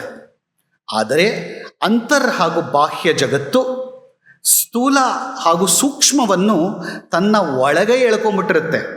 ತಮ್ಮ ಕಾರಣ ಶರೀರವು ಆತ್ಮದಲ್ಲಿ ವಿಲೀನವಾಗಿರುತ್ತೆ. ಉದಾಹರಣೆ ತಗೊಂಡ್ರೆ, ನಾನು ಸುಖವಾಗಿ ನಿದ್ರೆಯಲ್ಲಿದ್ದೆ ಹಾಗೂ ಈ ಮಧ್ಯದಲ್ಲಿ ಏನು ನಡೆಯಿತು ಎನ್ನುವ ಜ್ಞಾನವಿಲ್ಲ ಎನ್ನುವ ಅನುಭೂತಿಯು ಸರ್ವೇ ಸಾಧಾರಣ. ಸರ್ವಾಕರ್ಷಿಣಿ ಎನ್ನುವ ದೇವತೆ ಇಲ್ಲಿರುವುದು. ಎಲ್ಲದರ ಆಕರ್ಷಣೆಯನ್ನು ಮಾಡುವ ಮುದ್ರಾ ದೇವತೆ ಈ ಅನುಭೂತಿಯ ನಿವಾರಣೆಯನ್ನು ಮಾಡುತ್ತಾಳೆ. ಸರ್ವಾಕರ್ಷಿಣಿ ಎನ್ನುವ ದೇವತೆಯನ್ನು ನಾವು ಬೇಡಿದ್ದೇ ಆದರೆ ಈ ಸುಷುಪ್ತಿಯಲ್ಲಿ ಏನು ನಡೆಯಿತು ಎನ್ನುವ ಜ್ಞಾನವು ಇಲ್ಲ ಎನ್ನುವ ಅಜ್ಞಾನವನ್ನು ಅವಳು ನಿವಾರಣೆ ಮಾಡ್ತಾಳೆ. ಹಾಗೂ ಮಹಿಮಾ ಸಿದ್ಧಿಯು ಜೀವದ ಮಹಿಮೆಯ ಪ್ರಜ್ಞಾನ ಘನ ಎನ್ನುವ ನಿರೂಪಣೆಯನ್ನು ಮಾಡುತ್ತದೆ. ಇಲ್ಲಿ ನಾವೇನು ತಿಳಿಬೇಕು? ಬಾಹ್ಯ ಜಗತ್ತಿನ ನಾಮ ಹಾಗೂ ರೂಪದ ಅನುಭವವಾದಾಗ ಮನಸ್ಸು ಎನ್ನುವ ಮನಃಕಲ್ಪಿತ ಅಧ್ಯಾಸವನ್ನು ದೂರ ಮಾಡುವ ಸಚ್ಚಿದಾನಂದ ಸ್ವರೂಪಿಣಿಯಾದ ಚಿತ್ ಶಕ್ತಿಯ ಸತತ ಧ್ಯಾನವನ್ನು ಮಾಡುವ ಕ್ರಿಯೆಯೇ ಅಧ್ಯಾಸ ಅಥವಾ ಆವೃತ್ತಿ ಎಂದು ಕರೆಯಲಾಗಿದೆ. ನಾವು ಅಧ್ಯಾಸ ಅಂತ ಕೇಳ್ತೀವಿ, ಅದೇ ಮೀನಿಂಗ್ ಇಲ್ಲಿ. ಈ ಶಕ್ತಿಯರ ದೇವಿ ಮಂದಿರ, ಇಲ್ಲಿ ಅನಂಗ ಶಕ್ತಿಯರು ಅಂತಿದ್ದಾರೆ, ಅವರ ದೇವಿ ಮಂದಿರವಿದೆ. ಲಲಿತೋಪಾಖ್ಯಾನದ 30ನೇ ಅಧ್ಯಾಯದಲ್ಲಿ ಸರ್ವ ಸಂಕ್ಷೋಭಣ ಚಕ್ರ ಹಾಗೂ ಅದರಲ್ಲಿ ಸ್ಥಿತರಾದ ಅನಂಗಶಕ್ತಿ ದೇವಿಯರನ್ನು ಕುರಿತು ಹೀಗೆ ಹೇಳಲಾಗಿದೆ. ಶ್ಲೋಕವನ್ನು ಬಿಟ್ಟು ಅರ್ಥ ಹೇಳ್ತೀನಿ. ಈ ನಿತ್ಯಕಲಾ ದೇವಿಯರ ಮಂದಿರದ ಮೇಲ್ಭಾಗದಲ್ಲಿ 20 ಹಸ್ತಗಳ ಎತ್ತರವೂ ಆದ ಹಾಗೂ 4 ನಲ್ವಗಳ ಅಗಲವೂ ಆದ ಹಿಂದಿನಂತೆಯೇ ಸೋಪಾನಗಳಿಂದ ಕೂಡಿರುವ ಸರ್ವ ಸಂಕ್ಷೋಭಣ ಎನ್ನುವ ಸುಂದರ ಮಂದಿರವು ಕಂಗೊಳಿಸುತ್ತಿರುವುದು. ಈ ಮಂದಿರದ ದೇವಿಯರು ಮದಾರುಣ ಲೋಚನೆಯರು, ಅರ್ಥಾತ್ ಕೆಂಪು ಗಣ್ಣಿನ ಮದೋನ್ಮತ್ತೆಯರು. ಕೆಂಪು ಕಣ್ಣಿನಿಂದ ಅವರು ಮದೋನ್ಮತ್ತೆಯಾಗಿರುತ್ತಾರಂತೆ. ತೀಕ್ಷ್ಣ ಸ್ವಭಾವದವರು, ನವಯೌವನದಿಂದ ಮದಿಸಿದವರು ಆದ 8 ಮಂದಿ ಅನಂಗಶಕ್ತಿ ದೇವಿಯರು ತಮ್ಮ ತಮ್ಮ ಮಂದಿರದಲ್ಲಿ ನೆಲೆಸಿ ಶ್ರೀ ಲಲಿತಾ ತ್ರಿಪುರ ಸುಂದರಿಯಾದ ಭಗವತಿಯ ಸೇವೆಯನ್ನು ಮಾಡುತ್ತಿರುವರು.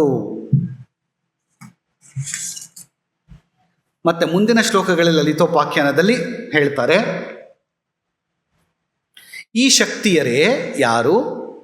ಕುಸುಮ, ಮೇಖಲಾ, ಮದನ, ಮದನಾತುರ, ರೇಖಾ, ವೇಗಿನಿ, ಅಂಕುಶ, ಮಾಲಿನಿ ಎನ್ನುವರು. ಇವರನ್ನು ಏನು ಕರಿತೀವಿ ಹೆಸರು? ಅನಂಗ ಕುಸುಮೆ.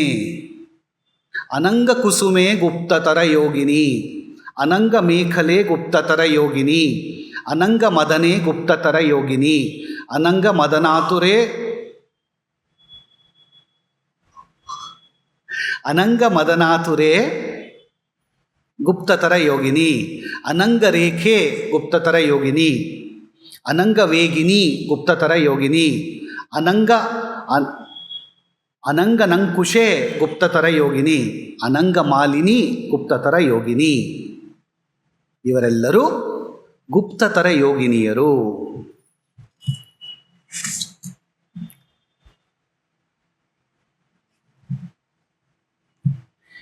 ಮುಂದಿನದ್ದು ಚತುರ್ಥ ಆವರಣ. ಇದು ಚತುರ್ದಶ ಕೋಣ. ಈ 4ನೆಯ ಆವರಣ ಷೋಡಶದಳ ಪದ್ಮ. ಇದನ್ನು ಸರ್ವಾಶಾ ಪರಿಪೂರಕ ಚಕ್ರ ಅಂತ ಕರೆದಿದ್ದಾರೆ. ಇದರ ಪ್ರಕೃತಿ ಮಾಯಾಬೀಜವಾದ ಈಂ ಬೀಜಾಕ್ಷರ. ಈ ಈಂ ಅನ್ನೋದು ಎಲ್ಲಿ ಬರುತ್ತೆ?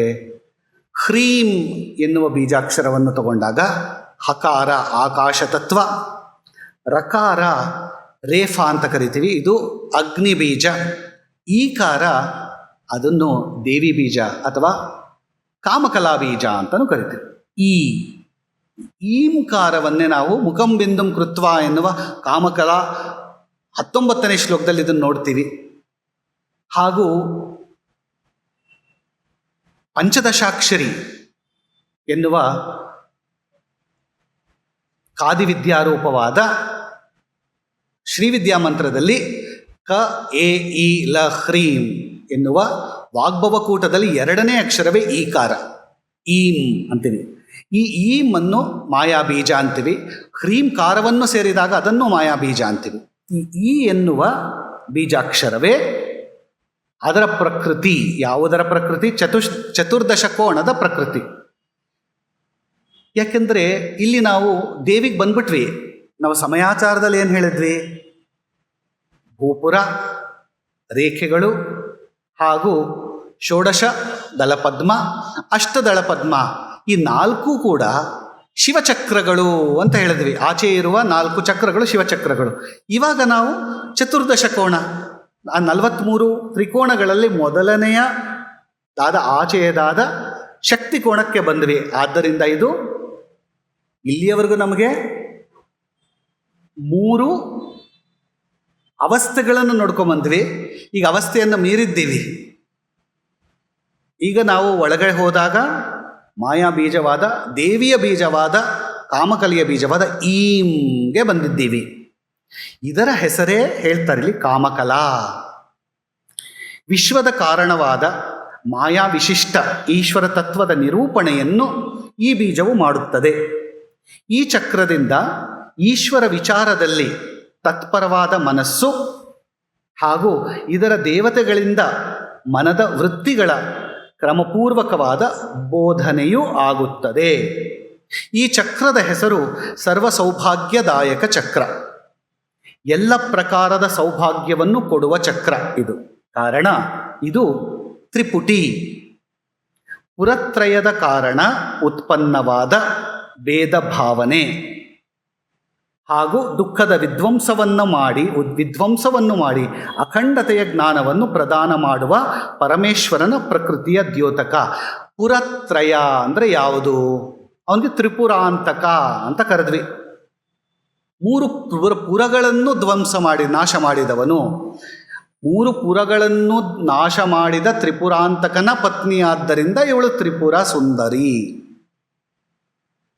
ಅವನ ಹೆಂಡತಿ ಆದರೆ ತ್ರಿಪುರ ಸುಂದರಿ.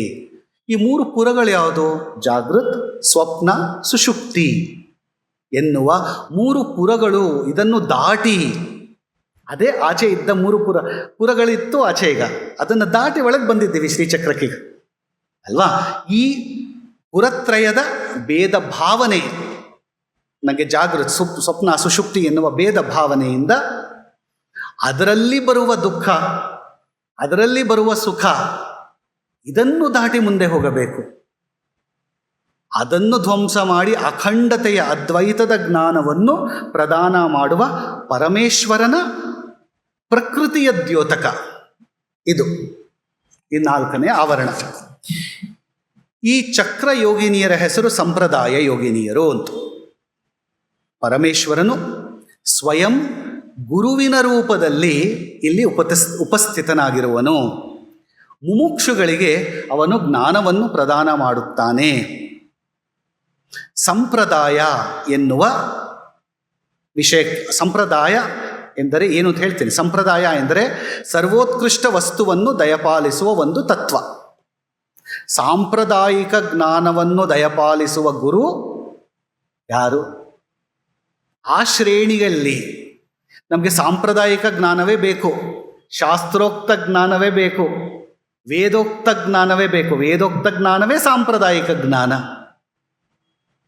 ಪರಾತತ್ವವನ್ನು ಪ್ರತಿಪಾದಿಸುವ ಜ್ಞಾನವೇ ಸಾಂಪ್ರದಾಯಿಕ ಜ್ಞಾನ. ಈ ಶ್ರೇಣಿಯಲ್ಲಿ, ಗುರುಗಳ ಶ್ರೇಣಿಯಲ್ಲಿ ಅಗ್ರಗಣ್ಯನಾದವನು ಯಾರು? ಅವನೇ ಪರಮೇಶ್ವರ. ಆದ್ದರಿಂದ ಅವನು ಜಗದ್ಗುರು, ಅವನು ಇಲ್ಲಿ ನೆಲೆಸಿರುವನು. ಪರಬ್ರಹ್ಮ ತತ್ವವು ಸರ್ವಶಕ್ತಿವಂತನು, ವಿಶ್ವದ ಕಾರಣವು ಹಾಗೂ ಉದ್ಧಾರವು ಹಾಗೂ ಮೋಕ್ಷಪ್ರದನು, ಪುರಾಣ ಪುರುಷನು ಆದ ಪರಮೇಶ್ವರನು ಚತುರ್ದಶ ಭುವನಗಳಿಂದ ಕೃತವಾದ ಸಮಸ್ತ ವಿಶ್ವದಲ್ಲಿ ವ್ಯಾಪಿಸಿಕೊಂಡಿದ್ದಾನೆ.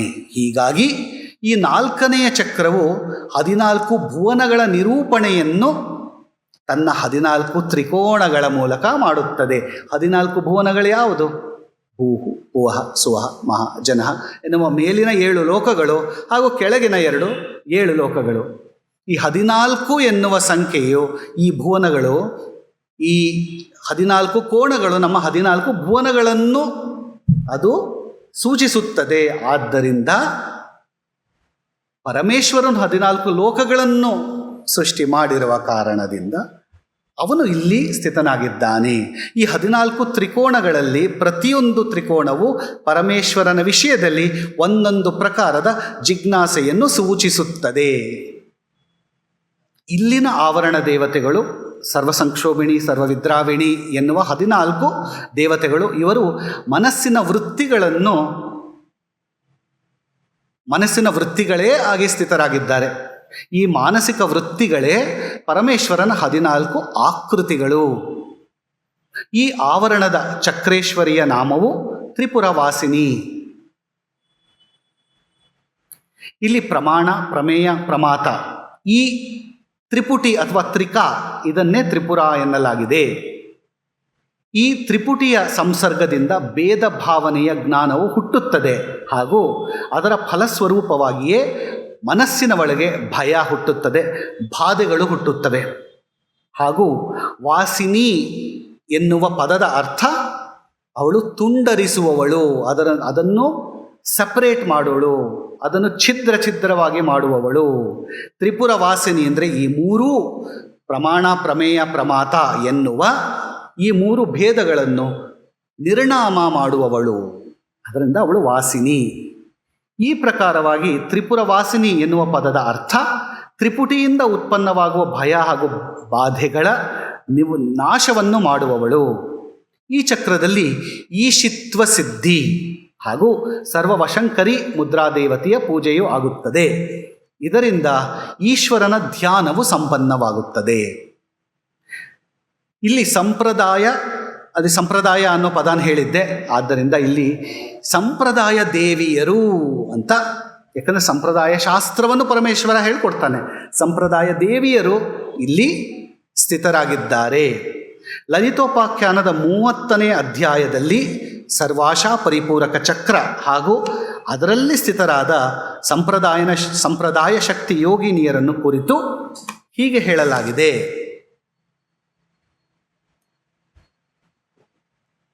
ಶ್ಲೋಕ ಹೇಳಲ್ಲ, ಅರ್ಥ ಹೇಳ್ತೀನಿ.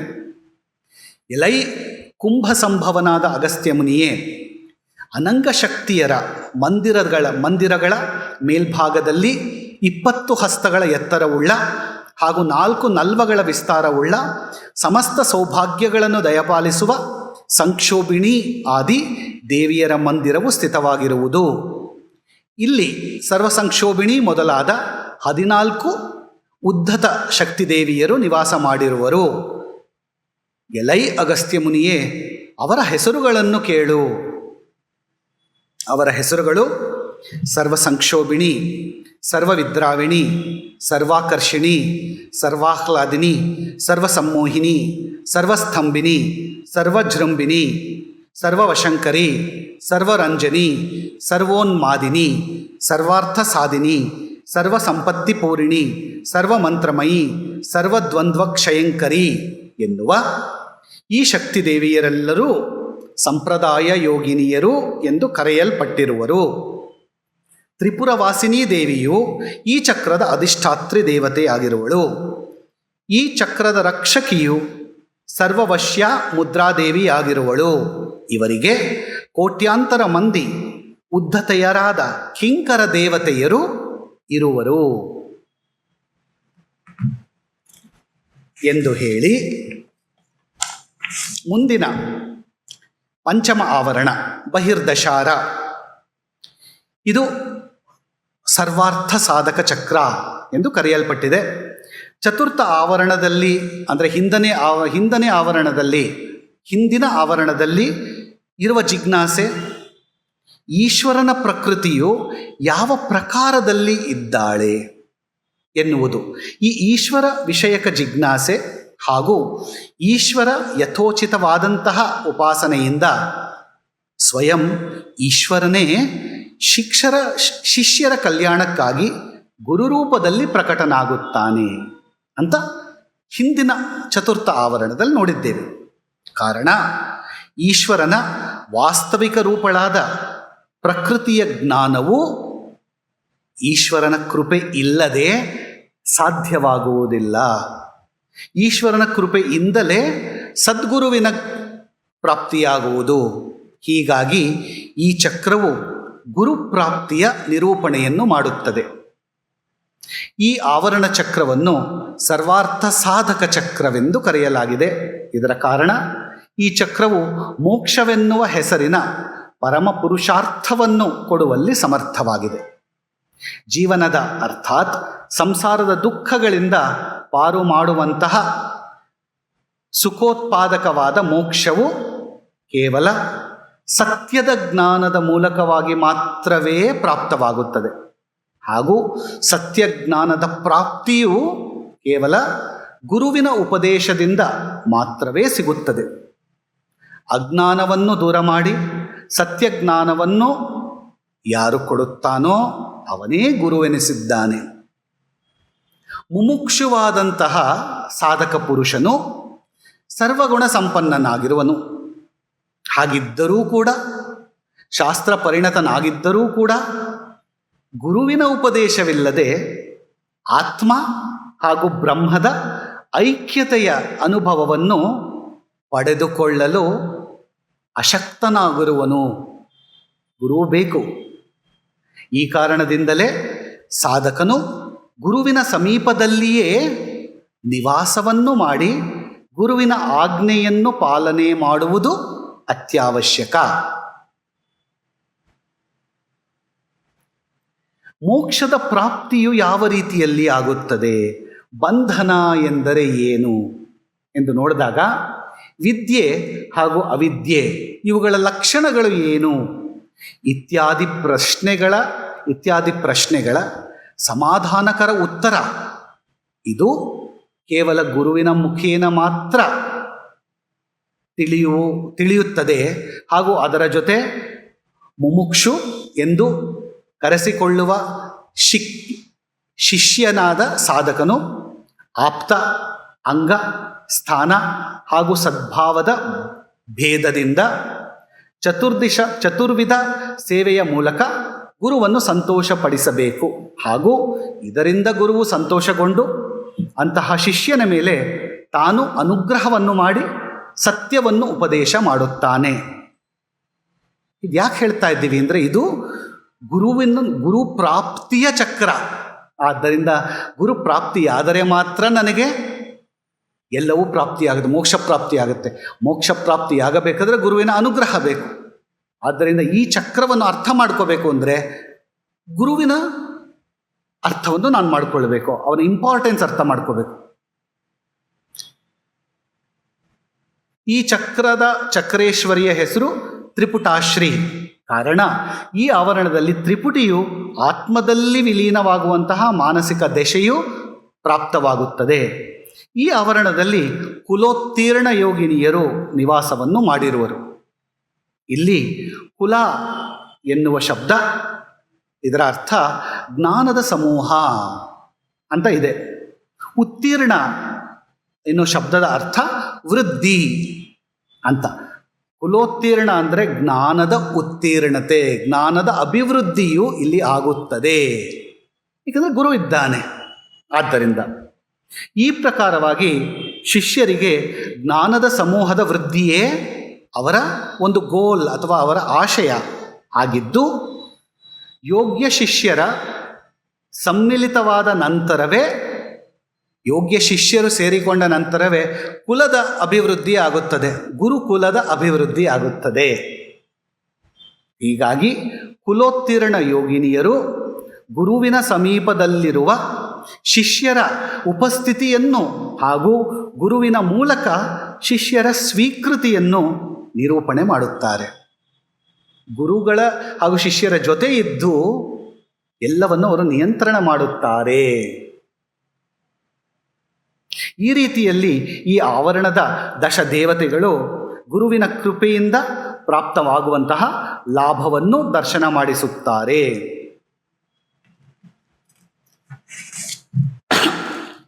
ಈ ಕುಲೋತ್ತೀರ್ಣ ಯೋಗಿನಿಯರು ಹಾಗೂ ಯಾವ ಜ್ಞಾನ ಪ್ರಾಪ್ತಿ ಇದೆ ಅಂತ ಒಂದು ಲಿಸ್ಟನ್ನು ಹೇಳ್ತೀನಿ. ಒಂದು ಸರ್ವಸಿದ್ಧಿಪ್ರದ ಆತ್ಮಜ್ಞಾನದ ಸ್ಪಷ್ಟ ಪ್ರಾಪ್ತಿಯು ಆಗುತ್ತದೆ. ಎರಡನೆಯವಳು ಸರ್ವಸಂಪತ್ಪ್ರದ ನಿರೀಹಿತದ ಪ್ರಾಪ್ತಿಯಾಗುತ್ತದೆ. ಮೂರನೆಯವಳು ಸರ್ವಪ್ರಿಯಂಕರಿ ಶಾಶ್ವತ ಆನಂದದ ಪ್ರಾಪ್ತಿಯಾಗುತ್ತದೆ. ನಾಲ್ಕನೆಯದು ಸರ್ವಮಂಗಳಕಾರಿಣಿ, ಇದು ಸರ್ವತ್ರ ಶಿವಾನುಭವದ ಯೋಗ್ಯತೆಯ ಪ್ರಾಪ್ತಿಯಾಗುತ್ತದೆ. ಐದನೆಯದು ಸರ್ವಕಾಮಪ್ರದ, ಇದು ಮಹದಾನಂದದ ಪ್ರಾಪ್ತಿಯಾಗುತ್ತದೆ. ಆರನೆಯದು ಸರ್ವ ದುಃಖ ವಿಮೋಚಿನಿ, ಸರ್ವ ಬಾಧೆಗಳಿಂದ ವಿನಿರ್ಮುಕ್ತತೆಯು ಪ್ರಾಪ್ತವಾಗುತ್ತದೆ. ಏಳನೆಯದು ಸರ್ವಮೃತ್ಯು ಶಮನಿ, ಸರ್ವಮೃತ್ಯು ಪ್ರಶಮನಿ, ಇದು ಅಮೃತತ್ವದ ಪ್ರಾಪ್ತಿಯಾಗುತ್ತದೆ. ಎಂಟನೆಯದು ಸರ್ವ ವಿಘ್ನ ನಿವಾರಿಣಿ, ಭೇದ ಭಾವನೆಯ ನಿರ್ಮೂಲನೆಯ ಪ್ರಾಪ್ತಿಯಾಗುತ್ತದೆ. 9ನೆಯದು ಸರ್ವಾಂಗ ಸುಂದರಿ, ಎಲ್ಲ ಪ್ರಕಾರದ ಅಧ್ಯಾಸಗಳಲ್ಲಿ ಅಧಿಷ್ಠಾನದ ಜ್ಞಾನವು ಪ್ರಾಪ್ತಿಯಾಗುತ್ತದೆ. 10ನೆಯದು ಸರ್ವ ಸೌಭಾಗ್ಯದಾಯಿನಿ, ಶಿವೋಹಂ ಎನ್ನುವ ಅನುಭವದ ಪ್ರಾಪ್ತಿಯು ಇವಳಿಂದ ಆಗುತ್ತದೆ. ಲಲಿತೋಪಾಖ್ಯಾನದಲ್ಲಿ ಸರ್ವಾರ್ಥ ಸಾಧಕ ಚಕ್ರ ಹಾಗೂ ಅದರಲ್ಲಿ ಸ್ಥಿತರಾದ ಕುಲೋತ್ತೀರ್ಣ ಯೋಗಿನಿಯರ ಶಕ್ತಿ ದೇವಿಯರನ್ನು ಕುರಿತು ನಮ್ಮ ಅಗಸ್ತ್ಯರಿಗೆ ಏನು ಹೇಳ್ತಾ ಇದ್ದಾರೆ? ಎಲೈ ಕುಂಭ ಸಂಭವನಾದ ಅಗಸ್ತ್ಯ ಮುನಿಯೇ, ಈ ಸಂಕ್ಷೋಭಿಣಿ ದೇವಿಯರ ಮಂದಿರದ ಮೇಲ್ಭಾಗದಲ್ಲಿ 20 ಹಸ್ತಗಳ ಎತ್ತರದಲ್ಲಿಯೂ ಹಾಗೂ 4 ನಲ್ವಗಳ ಅಗಲವಾಗಿಯೂ ಉಳ್ಳದ್ದಾದ ಸರ್ವಸಿದ್ಧಿ ಆದಿಯರ ಮಂದಿರವಿರುವುದು ಎಂದು ಹೇಳಲಾಗಿದೆ. ಸರ್ವಸಿದ್ಧಿಪ್ರದ, ಸರ್ವಸಂಪತ್ಪ್ರದ, ಸರ್ವಪ್ರಿಯಂಕರಿ, ಸರ್ವಮಂಗಳಕಾರಿಣಿ, ಸರ್ವಕಾಮಪ್ರದ, ಸರ್ವದುಃಖ ವಿಮೋಚಿನಿ, ಸರ್ವಮೃತ್ಯು ಪ್ರಶಮನಿ, ಸರ್ವವಿಘ್ನ ನಿವಾರಿಣಿ, ಸರ್ವಾಂಗ ಸುಂದರಿ, ಸರ್ವಸೌಭಾಗ್ಯದಾಯಿನಿ ಎನ್ನುವುದು ಈ ಶಕ್ತಿ ದೇವಿಯರ ನಾಮಗಳು. 10 ದೇವಿಯರಿದ್ದಾರೆ. ಈ ಶಕ್ತಿಯರೆಲ್ಲರೂ ಕುಲೋತ್ತೀರ್ಣ ಯೋಗಿನಿಯರು ಎಂದು ಕರೆಯಲ್ಪಟ್ಟಿರುವರು. ಶ್ರೀದೇವಿಯು ಈ ಚಕ್ರದ ನಾಯಕಿ. ಈ ಚಕ್ರಕ್ಕೆ ಸರ್ವಾರ್ಥ ಸಾಧಕ ಚಕ್ರ ಎಂದು ಹೆಸರಾಗಿದೆ. ಸರ್ವೋನ್ಮಾದನ ಮುದ್ರಾದೇವಿಯು ಈ ಚಕ್ರದ ಸಂರಕ್ಷಕಿಯಾಗಿರುವಳು ಎಂದು ಹೇಳುತ್ತಾ